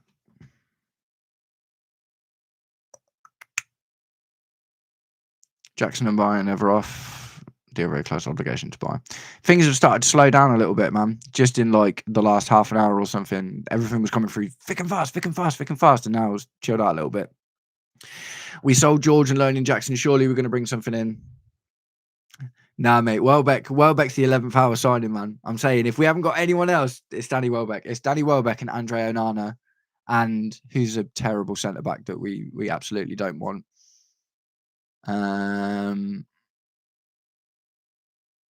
No, we'll keep Axel Disasi. There you go. That's the end of our transfer window, man. Danny Welbeck, Andre Onana, and we keep Axel Disasi. There you go. That's it. My prediction for the end of the transfer window. Yeah, secret negotiations occurring. I mean, who is it? Come on, let's have your speculation, boys. Speculation in the chat. Who do you think the secret negotiation is? I think it's maybe Morgan Rogers. Only because I can't think of anyone else. I've got Morgan Rogers on the brain. I literally just started typing it when I went to type secret negotiations. I just started typing Morgan Rogers. But that is largely based on, as well, not just how I like Morgan Rogers, how many signings Aston Villa have made in the last few days, man. And today especially, do you know what I mean? They've got Jadon Sancho, Harvey Elliott, Paqueta.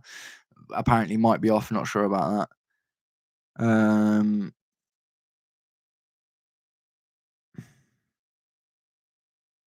Oh. So AI overview. I've just typed in secret negotiations Chelsea into Google, and the AI overview is this. Secret negotiations concerning Chelsea FC have been in the news recently for two main reasons. The club is reportedly in talks with the Premier League for a financial settlement to avoid points deductions for historical financial breaches under the previous Roman Abramovich ownership. So maybe the secret negotiations are just us trying not to get points. Bastoni, great shout, man. Great shout. I saw it was like a week ago or something. We had a bid for Bastoni, politely declined. They have just brought in a Kanji though. Do you know what I mean? So I don't know what their centre back situation's like, but maybe they saw Bastoni going out and that's why they brought a Kanji in. That could be interesting. C'est intéressant ça. Si ça passe comme ça, c'est intéressant. C'est sûr. Do, do, do, do, do, do, do. Secret negotiations. I mean, that'd be some sort of miracle in this day and age to keep anything a secret, innit? There's no secrets in football anymore. Marshall Godo and Julio Enciso flying to France for Strasbourg move to be announced today. I assume Marshall Godo is his agent, or maybe that's another player that's going to Strasbourg as well. Do you know what? Strasbourg are done bits as well this summer, man. Strasbourg are generally doing bits. That's pretty good.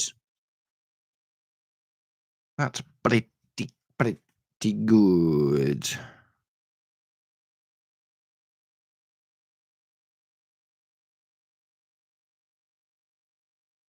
Ooh. 845 subs, guys. Thank you very much. I'm glad to see everyone enjoying the chat and the channel. Road to 1,000, mate. Road to 1,000. Let's do it. I set up my merch store yesterday. I'm getting ready for that because I'll be joining the YouTube Partner Program in the next 4 or 5 days, I think, 4 or 5 days. So I'm going to have some cool stuff popping up. And I'm going to be doing some competitions where there will be prizes as well that will include said merch. So it's all going to be fun. All going to be fun. I've lost a load of subs and a load of viewers. I think I've just seen George Benson's gone live on transfer deadline day. Oh, he's got a picture of Sterling in an Arsenal shirt. I was like, what?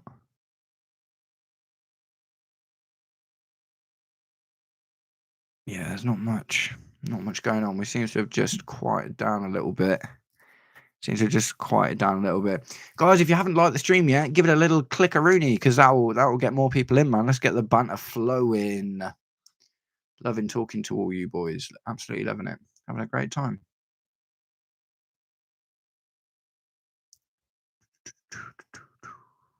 Come on, Fab. Give us a morsel. Please, sir, could I have some more? Imagine we do a Ziyech on Jackson, no signature. That is literally a worry as well, isn't it? Because we've seen that before. But I guess Fabrizio will be more careful with the here we go this time. They're selling a lot. Ishe Samuel Smith might be going to Swansea on loan too. Okay, he's oh really? Because he's just been bought from Strasbourg as well. That will be because Ben Chilwell though, won't it? I was going to say because he's a left back, isn't he? But yeah, that makes sense. If obviously Ben Chilwell's going to go and he'll be getting all the game time, and Samuel Smith probably not going to get as much. So low move is a good thing, man. Is a good thing. I like the multi-club model, man. As long as we don't cannibalize these other clubs' cultures and fan bases and just turn them into academy teams, then I am generally for the multi-club model. I think it's a good thing.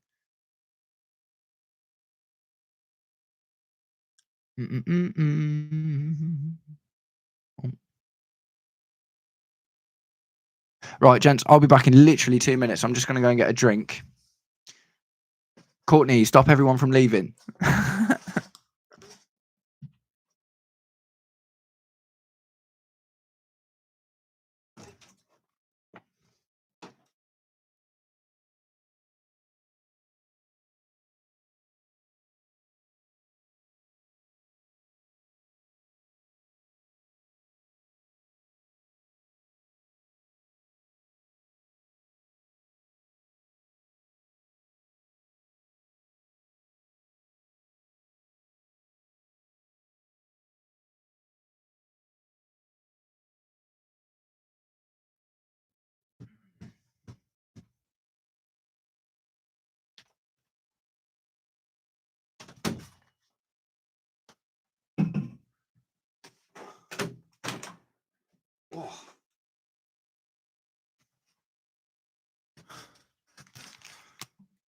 Oh, it's getting very hot in here, man. I've got lights all over the place. Yeah, everyone is going live right now, man.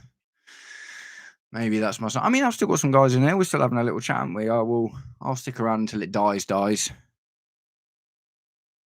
And if it does die, then I will. I mean, to be fair, it'll only be like an hour or 2 hours until we go live on Mo's channel. Kai, you on you go live with us tonight on Blue Lounge?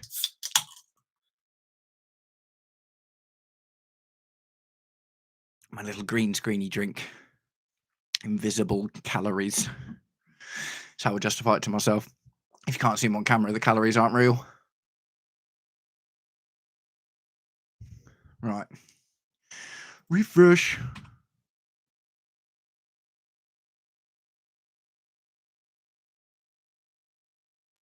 Yeah, I mean, I think the thing with Maignan, if we go back in for Maignan, then we're going to have to get out Philip Jorgensen as well, because otherwise we're going to have 4 goalkeepers on the books, and we don't need 4 goalkeepers.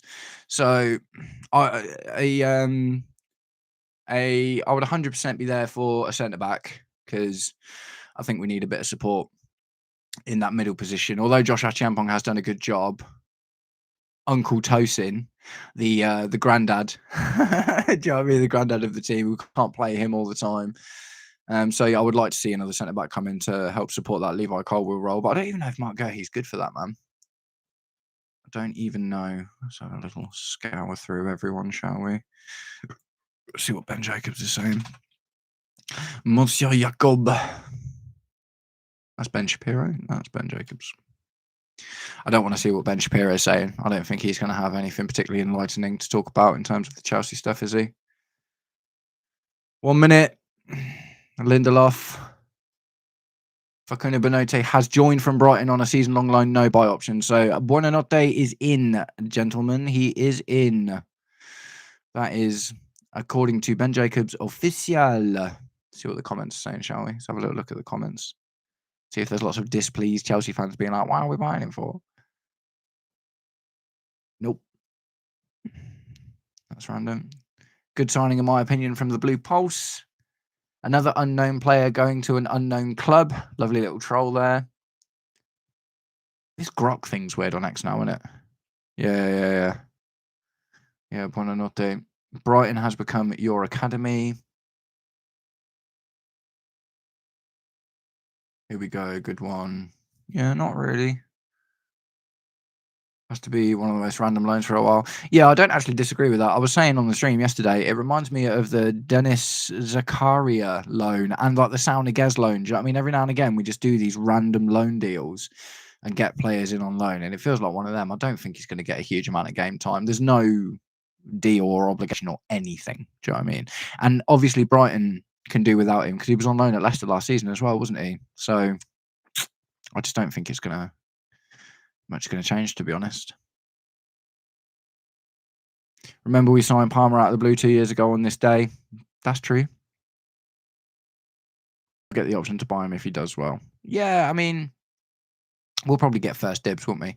I don't want to need to see this fire truck thing. Fire truck thing's not interesting. Liverpool. Yeah, there it is. There he is.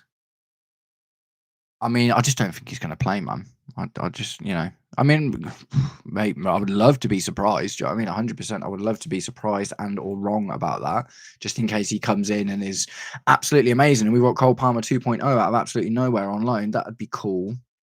But I've got a feeling that's probably not going to be the case.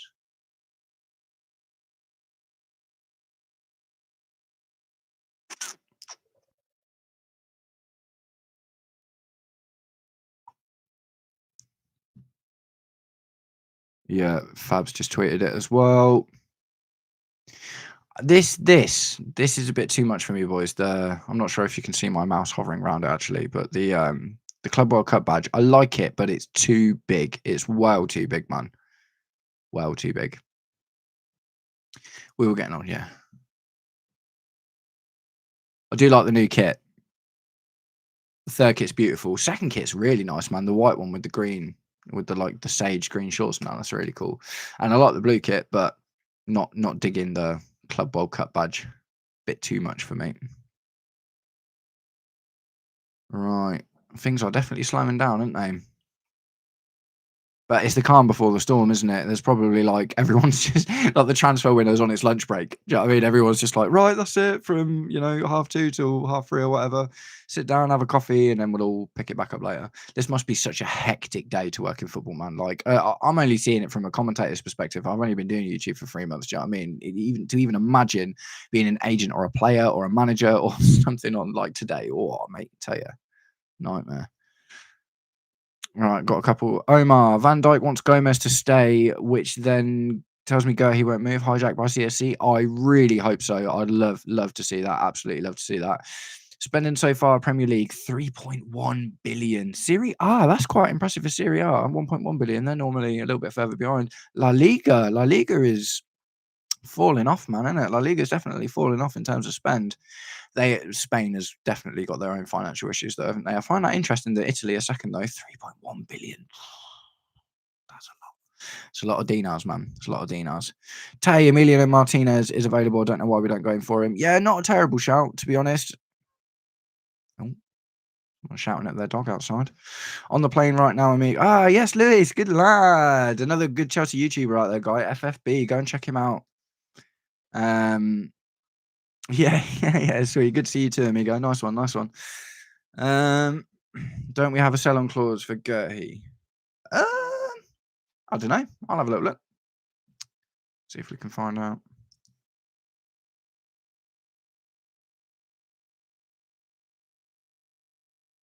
Let's have a little look. I mean, I guess it's not going to be a huge amount either way, is it? It's going to be like because he's only going to go for like 40 mil, isn't he? Sell-on clause.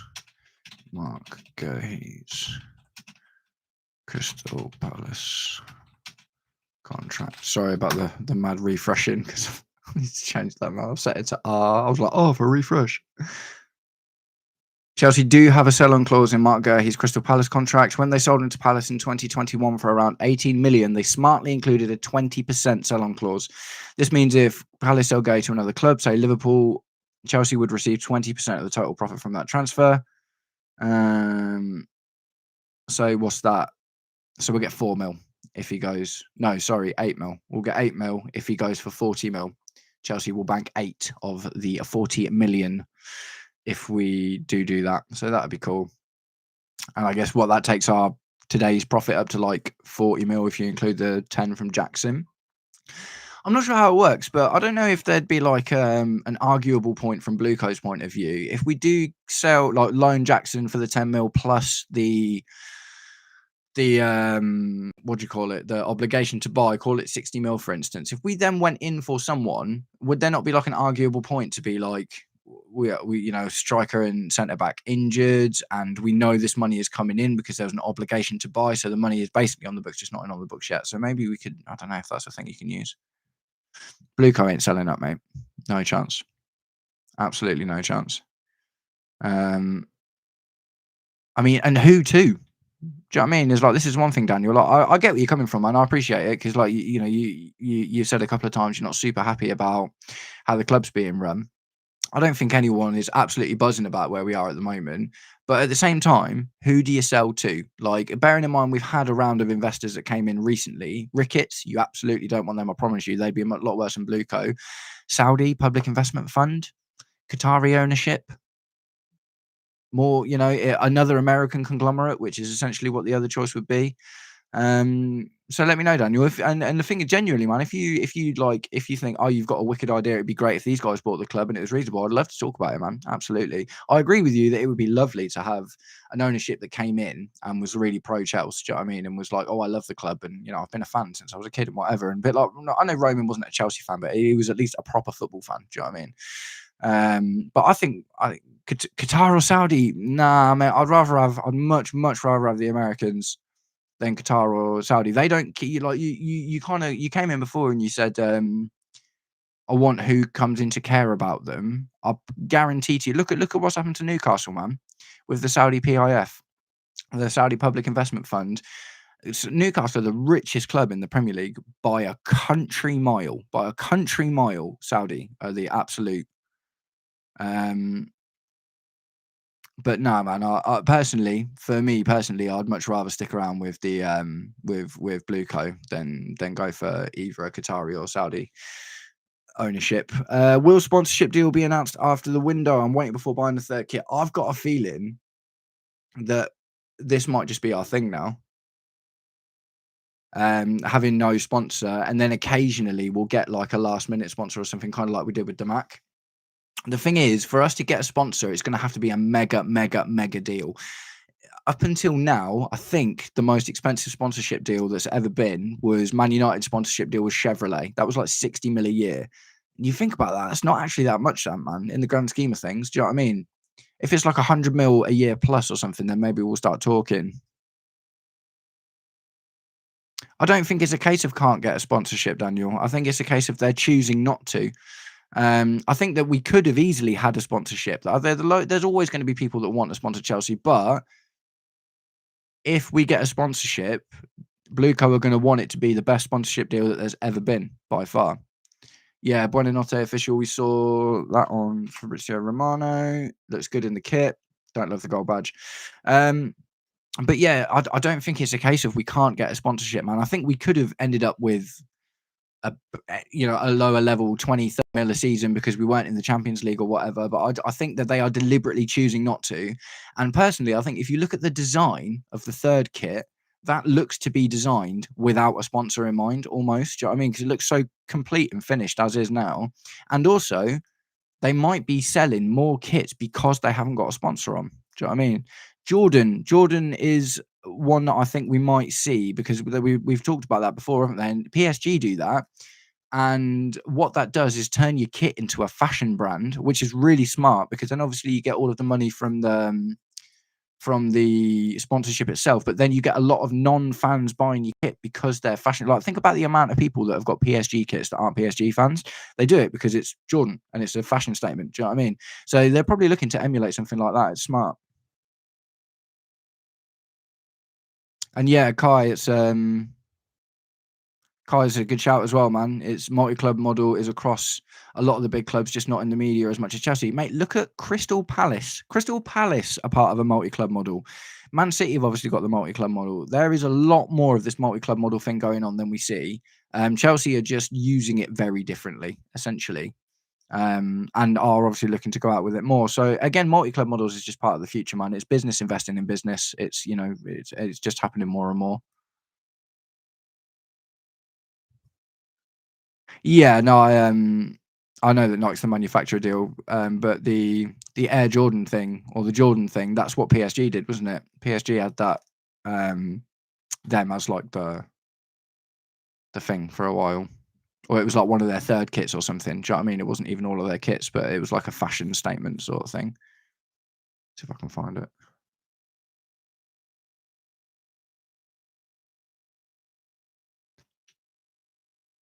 Yeah, yeah, sweet. Yes, Omar. Love that. PSG Jordan kit. Oh, I pressed R again.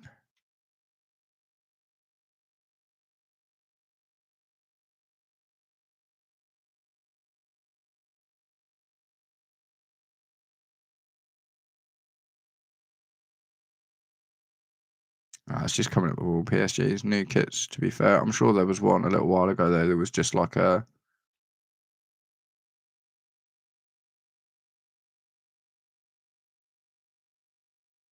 Yeah, they are smart, man. Do like PSG's kits. Fab tweet, what's he saying? Have I got it up already? Oh, here we go. Breaking. Chelsea and Bayern seal new agreement for Nicholas Jackson deal done. Loan and buy clause with new element of obligation to buy included in the deal for 2026, as Chelsea wanted. Jackson already agreed a 5-year deal at Bayern, 50 million euros loan fee, which is about, what, 11, 12 million pounds. So, yeah, wicked. Here we go again.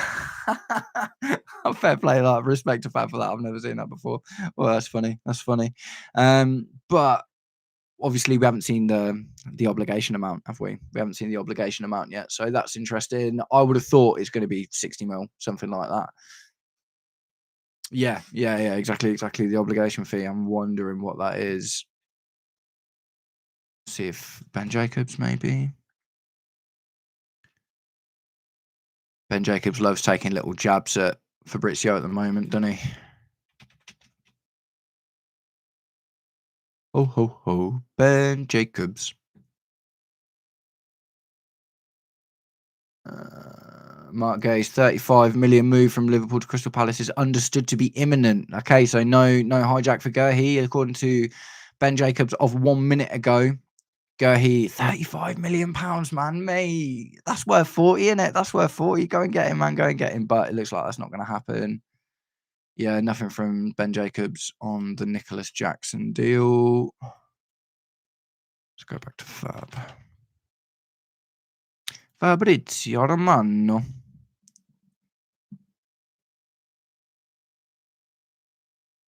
Yeah. Yeah, Cascade the Jumpman. I think that's what I was talking about, actually. Hopefully the deal finally ends. Winstanley should go back to Brighton. Hey, Daniel, you're hating on the ownership so much, man. Fair play. Yeah, that is so cheap, isn't it, man? £35 million for Mark Gurhey. That's mad. That's mad. He must have only had a year or two left on his deal. So we get 20% of that, by the way. So what's that? That's £3 million. You get, I think. Hold on. 10%, 35. No, sorry, £7 million. We get £7 million from Mark Gurhey going to Liverpool because we had a 20% sell-on clause in the deal. So that's that. Okay, he doesn't come back to Chelsea, but that pushes up the, so that pushes up the deal. So that means that the Crystal Palace are literally only going to get 28 mil for that deal, man. Go buy Bastoni. Yeah, I like Bastoni, man. I like Bastoni. I mean, we put a 40 mil euro bid in for him, which is like £33 million, something like that. And that got politely declined, but that would probably take a bit of a bigger bid. Like, so 40 mil pounds, like 50 mil. They'd probably do that for 50 mil. Maybe. Right, I'll tell you what, guys. In 10 minutes, I will have been live for 2 hours. And at that point, I'm going to call it, go and get another couple of bits done. But I will be back later tonight on the Blue Lounger stream, who's kicking off at about 5 o'clock, I think. So, yeah, let's chill, chat, keep an eye on the news for the next 10 minutes, and then take a little breaky magooba, and then we'll be back doing it all later on Mo's with the Blue Lounge. We've been here for some stuff that's been cool, right, guys? Thank you all very much for coming. I've really enjoyed it. I can see why Mo likes doing this so much. You guys are a bunch of legends, man. Thank you to anyone that subscribed to my channel today as well. If you're new, welcome to the fun.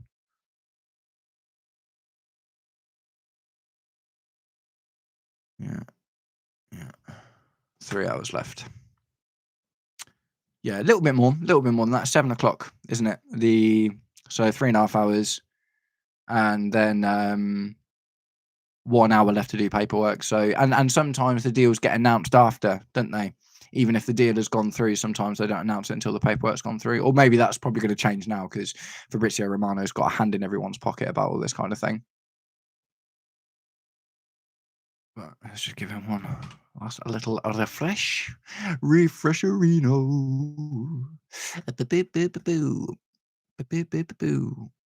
What we got? Come on, Fab. Give us something juicy. Here we go. So there it is. Breaking. Liverpool agree to sign Mark Gay from Palace. Here we go. Deal in place for fee 35 million plus 10% sell-on clause included in the package. He agreed personal terms with Liverpool 1 month ago. Now all done. One more move by Richard Hughes. So yeah, that's a shame. Pour one out for the Chelsea dreamers, seeing Mark Gay in a Chelsea shirt again. But we should make 7 mil from that deal, which is something that's not been announced. But I looked it up and I saw somewhere that we had a 20% sell-on clause. Because the thing is, we only sold him for like 20, 30 mil at the time, didn't we? So at the end of the day, that's gone pretty well for us, man. That's gone pretty well for us. 7 mil is 7 mil into the kitty, which hopefully means we're going to go in for someone. The Chelsea news is dead, though, isn't it, man? The Chelsea news is absolutely dead. Like, no one is chatting Chelsea at all. I might check out PYS actually after this and see what he's saying. I think right now everyone else is starting to go live as well. I'm watching my viewer count slowly drop off. Thank you to all you OGs who are sticking around for the last 10 minutes. Much appreciated. If you haven't already given me a little like on the stream, one more cheeky little like makes a world of difference. No, PYS, not Ben Jacobs. PYS.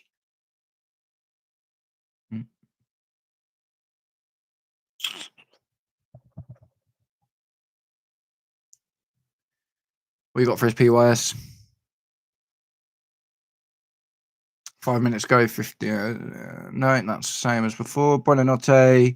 Chelsea on Buonanotte. Twice capped by Argentina. Buonanotte arrives at Stamford Bridge and will strengthen our attacking options in a campaign that will see the Blues compete across 4 fronts. Fair enough. He's going to be fodder for cup games.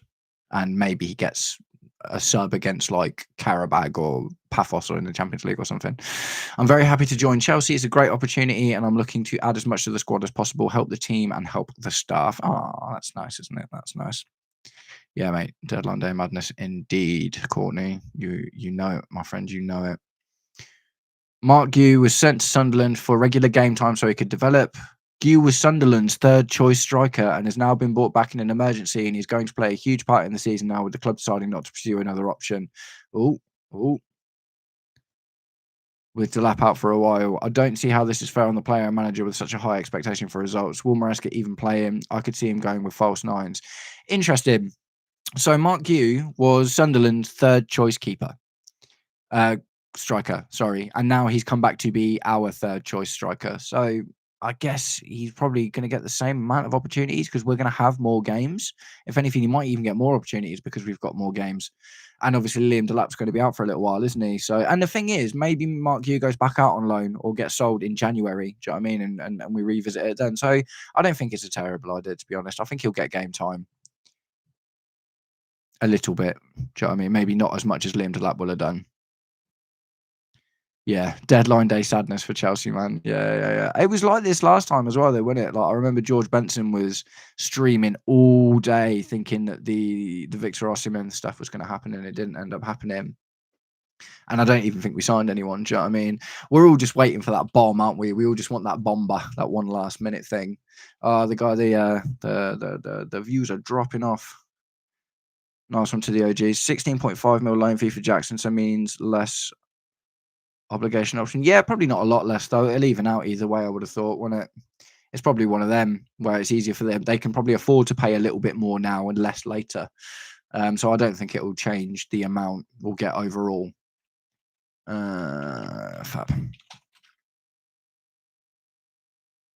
Fabrizio Romano. At least you had the dream of Osimhen to cling on to the end. Nothing. I mean, maybe that's a little bit better though, because the disappointment won't be as savage, will it? Because if they drop a bomb on us that we're not expecting, excuse me, then we'll be like, oh mate, didn't see that come in, and that will be like elation. But if the transfer window ends and we don't bring anyone through, but we didn't think we were going to bring anyone through, then do you know what I mean? It's not quite as disappointing, I guess. That's my copium trying to rationalise the situation. Chelsea got higher loan fee for Nico Jackson. Yeah, 16.5 mil. Yeah, you guys are on it, man. Fair play. That's the stinger for me, man. Mark Guehi to Liverpool. I always knew it was going to happen as well. Like he said it for ages. He only wants Liverpool. Just a shame.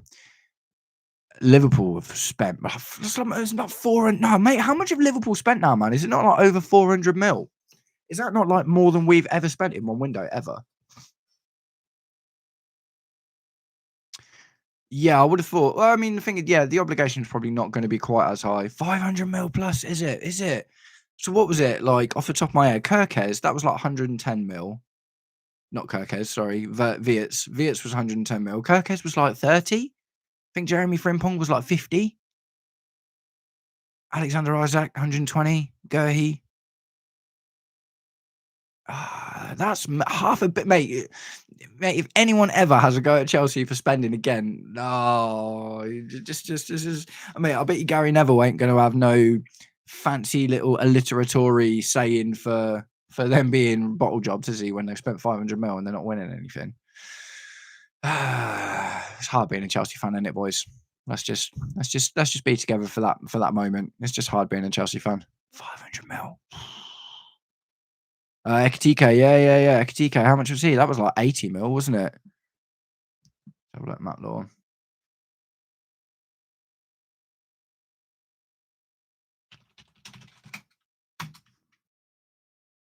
Matt Law. You don't have to put out a tweet now. Matt Law.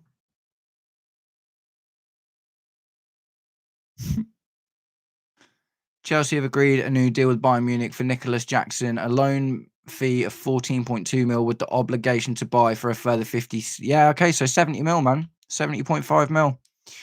That's good, mate. Any way you chuck it, any way you slice it, man, that's a decent deal. Nicholas Jackson, we bought him for 35. He will have been worse, probably under 30 on the books now because we've had him for a couple of seasons. 70.5 mil for Nicholas Jackson is a good deal, whatever way you look at it. And now maybe things are about to start heating up because we've got some money on the books.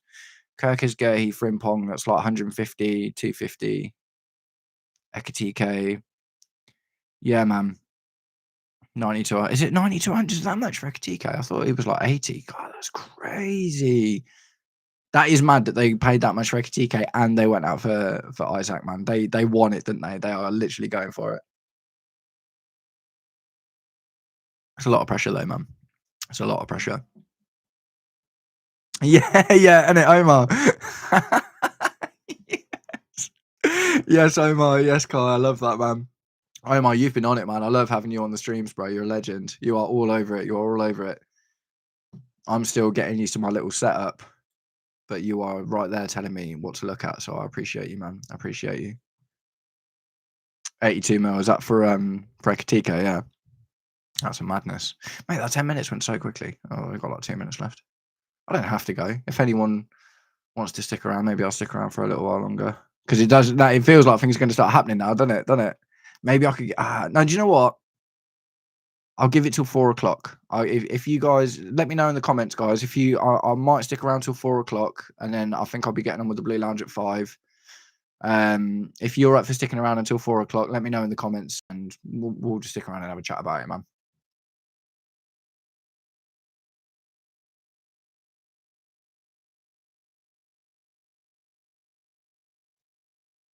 Santi Jimenez. Yeah, man. I mean, no one's gone back to back except for City in like the last 15 years or something, is it?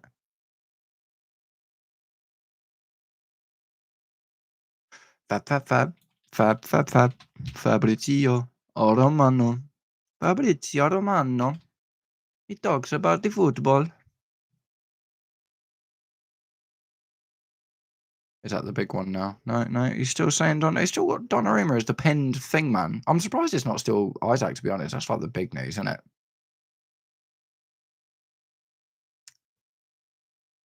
Chelsea are not interested in Santiago Jimenez, despite reports, according to Fabrizio Romano. So Fabrizio has come out in the last minute and said no.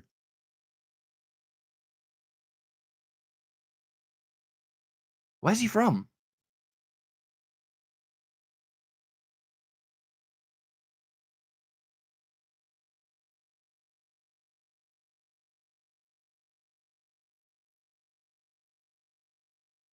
All right, okay.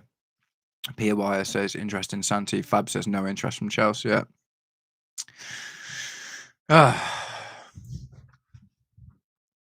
Well, it's kicking off again, isn't it, fellas? We had a little slump there, didn't we, for like half an hour, and then the Martin Guehi stuff that seemed to kick it back into back into life a little bit. Fabrizio Romano.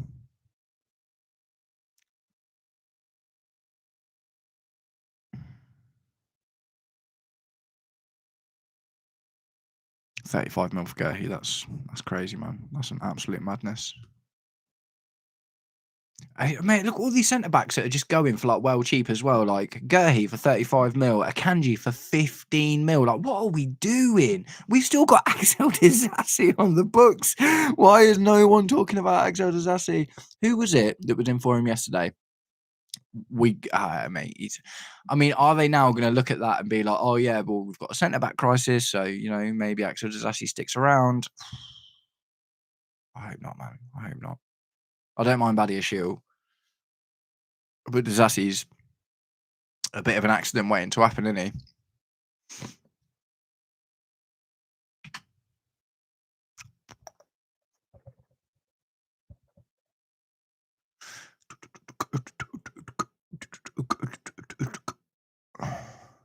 No, Chelsea not interested.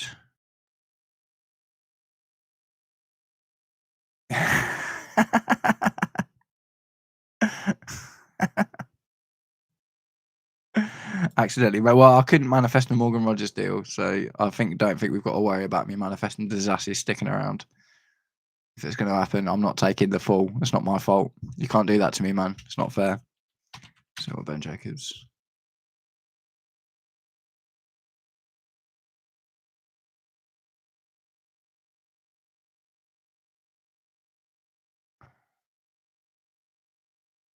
Just about Jackson. Leeds been rejected for an offer for Harry Wilson.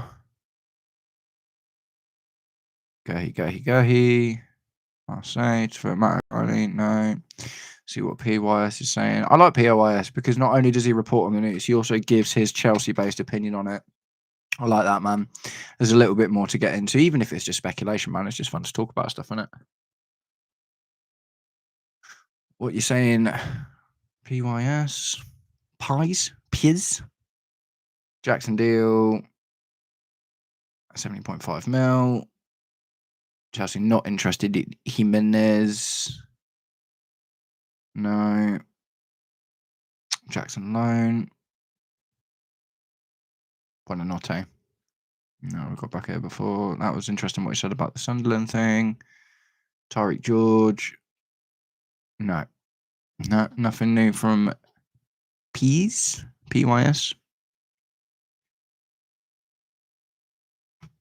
No, not Ben Jacobs. Let's try Matt Law again, see what he's saying.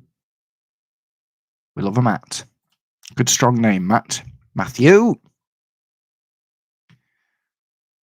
No, nothing new from Matt Law. Did I just check? Oh, sorry, Ben Jacobs. Liam Tweeney is probably worth shouting. There's Arkansas and all that as well. Harvey Elliott's deal is complete. We've already had the here we go for that though. No, nothing there. Let's look at Chelsea have agreed a new deal with Bayern Munich for Nicholas Jackson, loan fee of £14.2 million with obligation to buy for a further £56.2 million, making the total deal worth just under £70.5 million. Matt Law. How have we gone down from interested and not interested in a few minutes?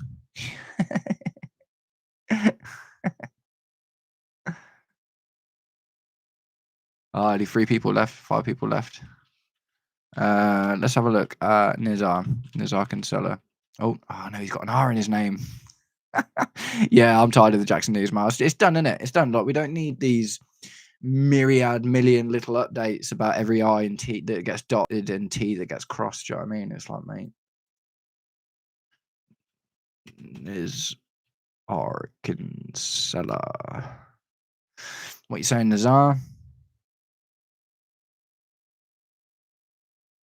Yeah, man. Yeah. Yeah, I called it 70 mil. See, it seemed like the only fair amount, to be honest. Well, no, 60 would have been fair, to be honest, but I thought 70. Now, you know, Chelsea were in a stronger negotiating position because of the Liam Delap stuff, so they were less, like, a bit of the power got taken away from Bayern Munich, didn't it? Interesting as well. No.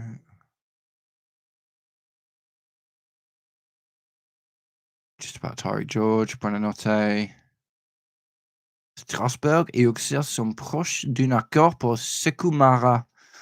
L'attaquant devrait arriver en pré-section, option d'achat, discussion encore.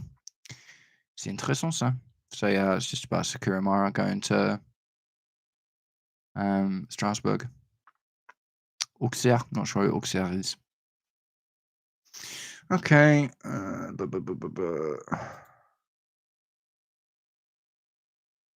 What we got? Who else did I say? I said someone else. Nizar Kinsella and Liam Tweeney. What Liam Tweeney saying? I guess that's him. Oh. Yeah. That's the guy. No, just about Jackson. Oh, who's this? Tom Harris, something a bit different. Stepping up to cover Chelsea for the Athletic. Oh, okay. Tom Harris, new reporter. Let's have a little look what Tom Harris has got to say. Taking over from Liam Twomey for a little while. And he's got nothing. He's got absolutely nothing. Not from 2 days ago. Tom Harris, you're not doing a good job, man. You need to improve your social media game. Says me, who doesn't even use my account, to be fair. Let's go back to Fab, shall we? Fab's always got... It's been a little while now. Maybe we've had an update.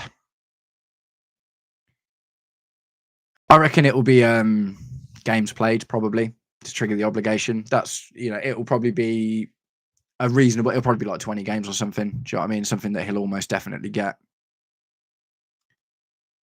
No, still nothing from Fab for the last 10 minutes.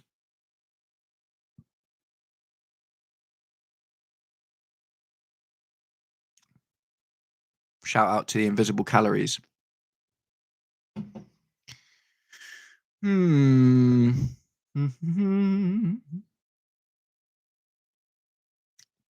You got any other? I'll check PYS again. Has you got any other good sources, chat, for me to have a look at while we're still going? It looks like there's no. Obviously, when there's news coming out, it'll be on one of these. But just someone who's like got a good, interesting opinion or something that's worth checking out, and a little bit of speculatory. Yeah, yes, quite on par between me. Yeah, Tom needs to sort his game out, man. No. Yeah, so we've just hit another lull by the looks of things. Everything seems to have slowed right down again. Oh,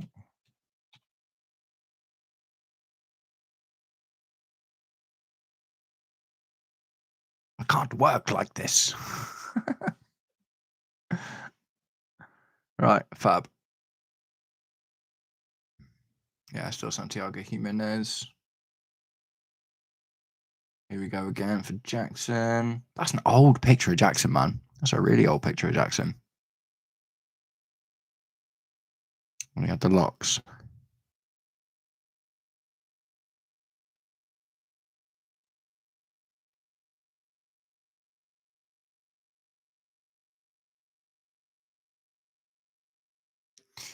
No, not much going on. Buonanotte and Ciso. No. Yeah, it seems like everyone's taking a bit of a break now, doesn't it? And then the last few hours will be like bum bum bum bum bum. Yeah, yeah, it's funny. Yeah, 100%. Yeah, that's it, man. Um, let's have a look on the Chelsea account. Oh, not for transfer news. Let's just see what they're saying. What are they saying on transfer deadline day?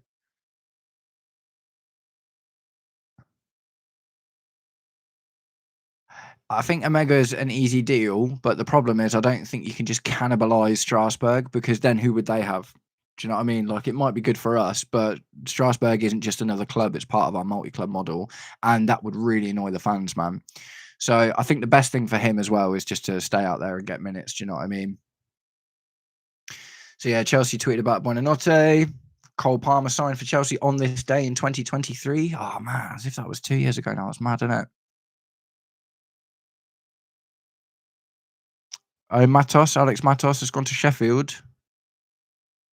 That would have been for a very small amount of money. He was an academy player though, wasn't he? Hazard back at the bridge. Wow, cheeky little video of Esteban William there. Love to see it. Wee, what a ledge. He's so good, man. He's so good. I'm very excited about this kid. He needs to hurry up and not be 18 anymore so he can play more games. David Washington. He's still at Santos, isn't he?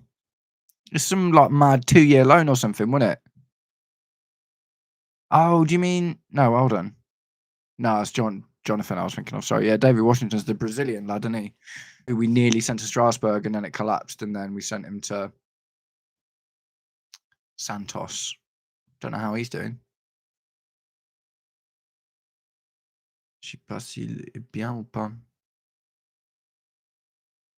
Come on, Fab. Fab, give us some news. Fab, give us some news. I hope it means Disassi. Oh yeah, Palace, that was it. I hope Disassi goes, man. Definitely. We won't make any money off it, but again, we just need to get him out of the squad, really, don't we?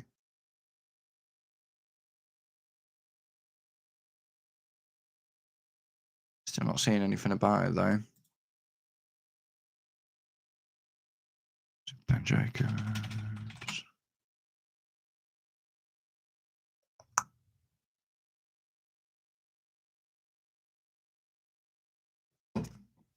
Johan Wisser's passed his Newcastle medical. 4-year contract, 55 mil. Hincapié has passed his Arsenal medical. Another player we probably should have gone in for, but never mind. Yeah, well, it's just I maybe that's why things are quieting down, man, because clubs are completing a lot of these deals with all the medicals and stuff. So maybe there's just a little bit of that going on. And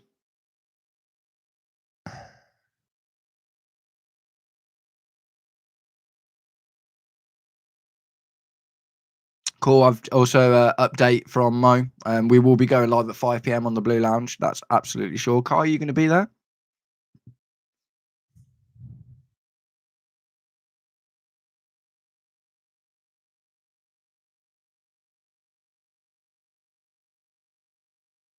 Yeah, cool. Cool, cool, cool. Ben got Forest. No, nothing. There is no Tyreek George. Here we go. Sterling Chilwell, Disasi Fofana. Tyreek George, maybe we haven't had the here we go, but I think he's doing his medical right now, isn't he? So that, I don't know how long that takes, but I'm feel confident that one will go through. I did it again. God, I need to change that hotkey, man. Yeah. That's what I'm thinking. That's the thing, innit? These medicals now, they take time, man. I assume. No, I did it again.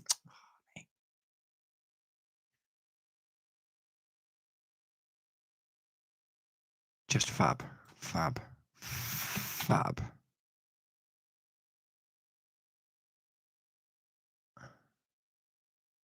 David Datro Fofana, I think, is going to end up staying. And to be honest, maybe he's the third striker option. Do you know what I mean? He's been getting minutes in the Prem for the last couple of seasons and that, and he on loans and stuff.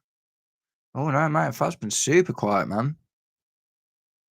It's a whole 15 minutes since we've had anything out of Fab.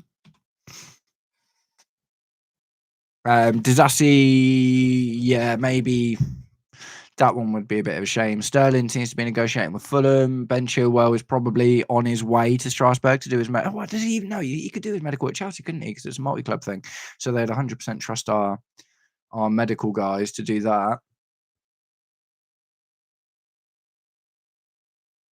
No, yeah. See, I think we're in this just sort of rare period of the day where everything's just slowed down a little bit because medicals are being done, lots of deals been done. Probably all gonna once all of this batch of deals that are being done have gone through. Oh, is Fab live on his YouTube now, is he?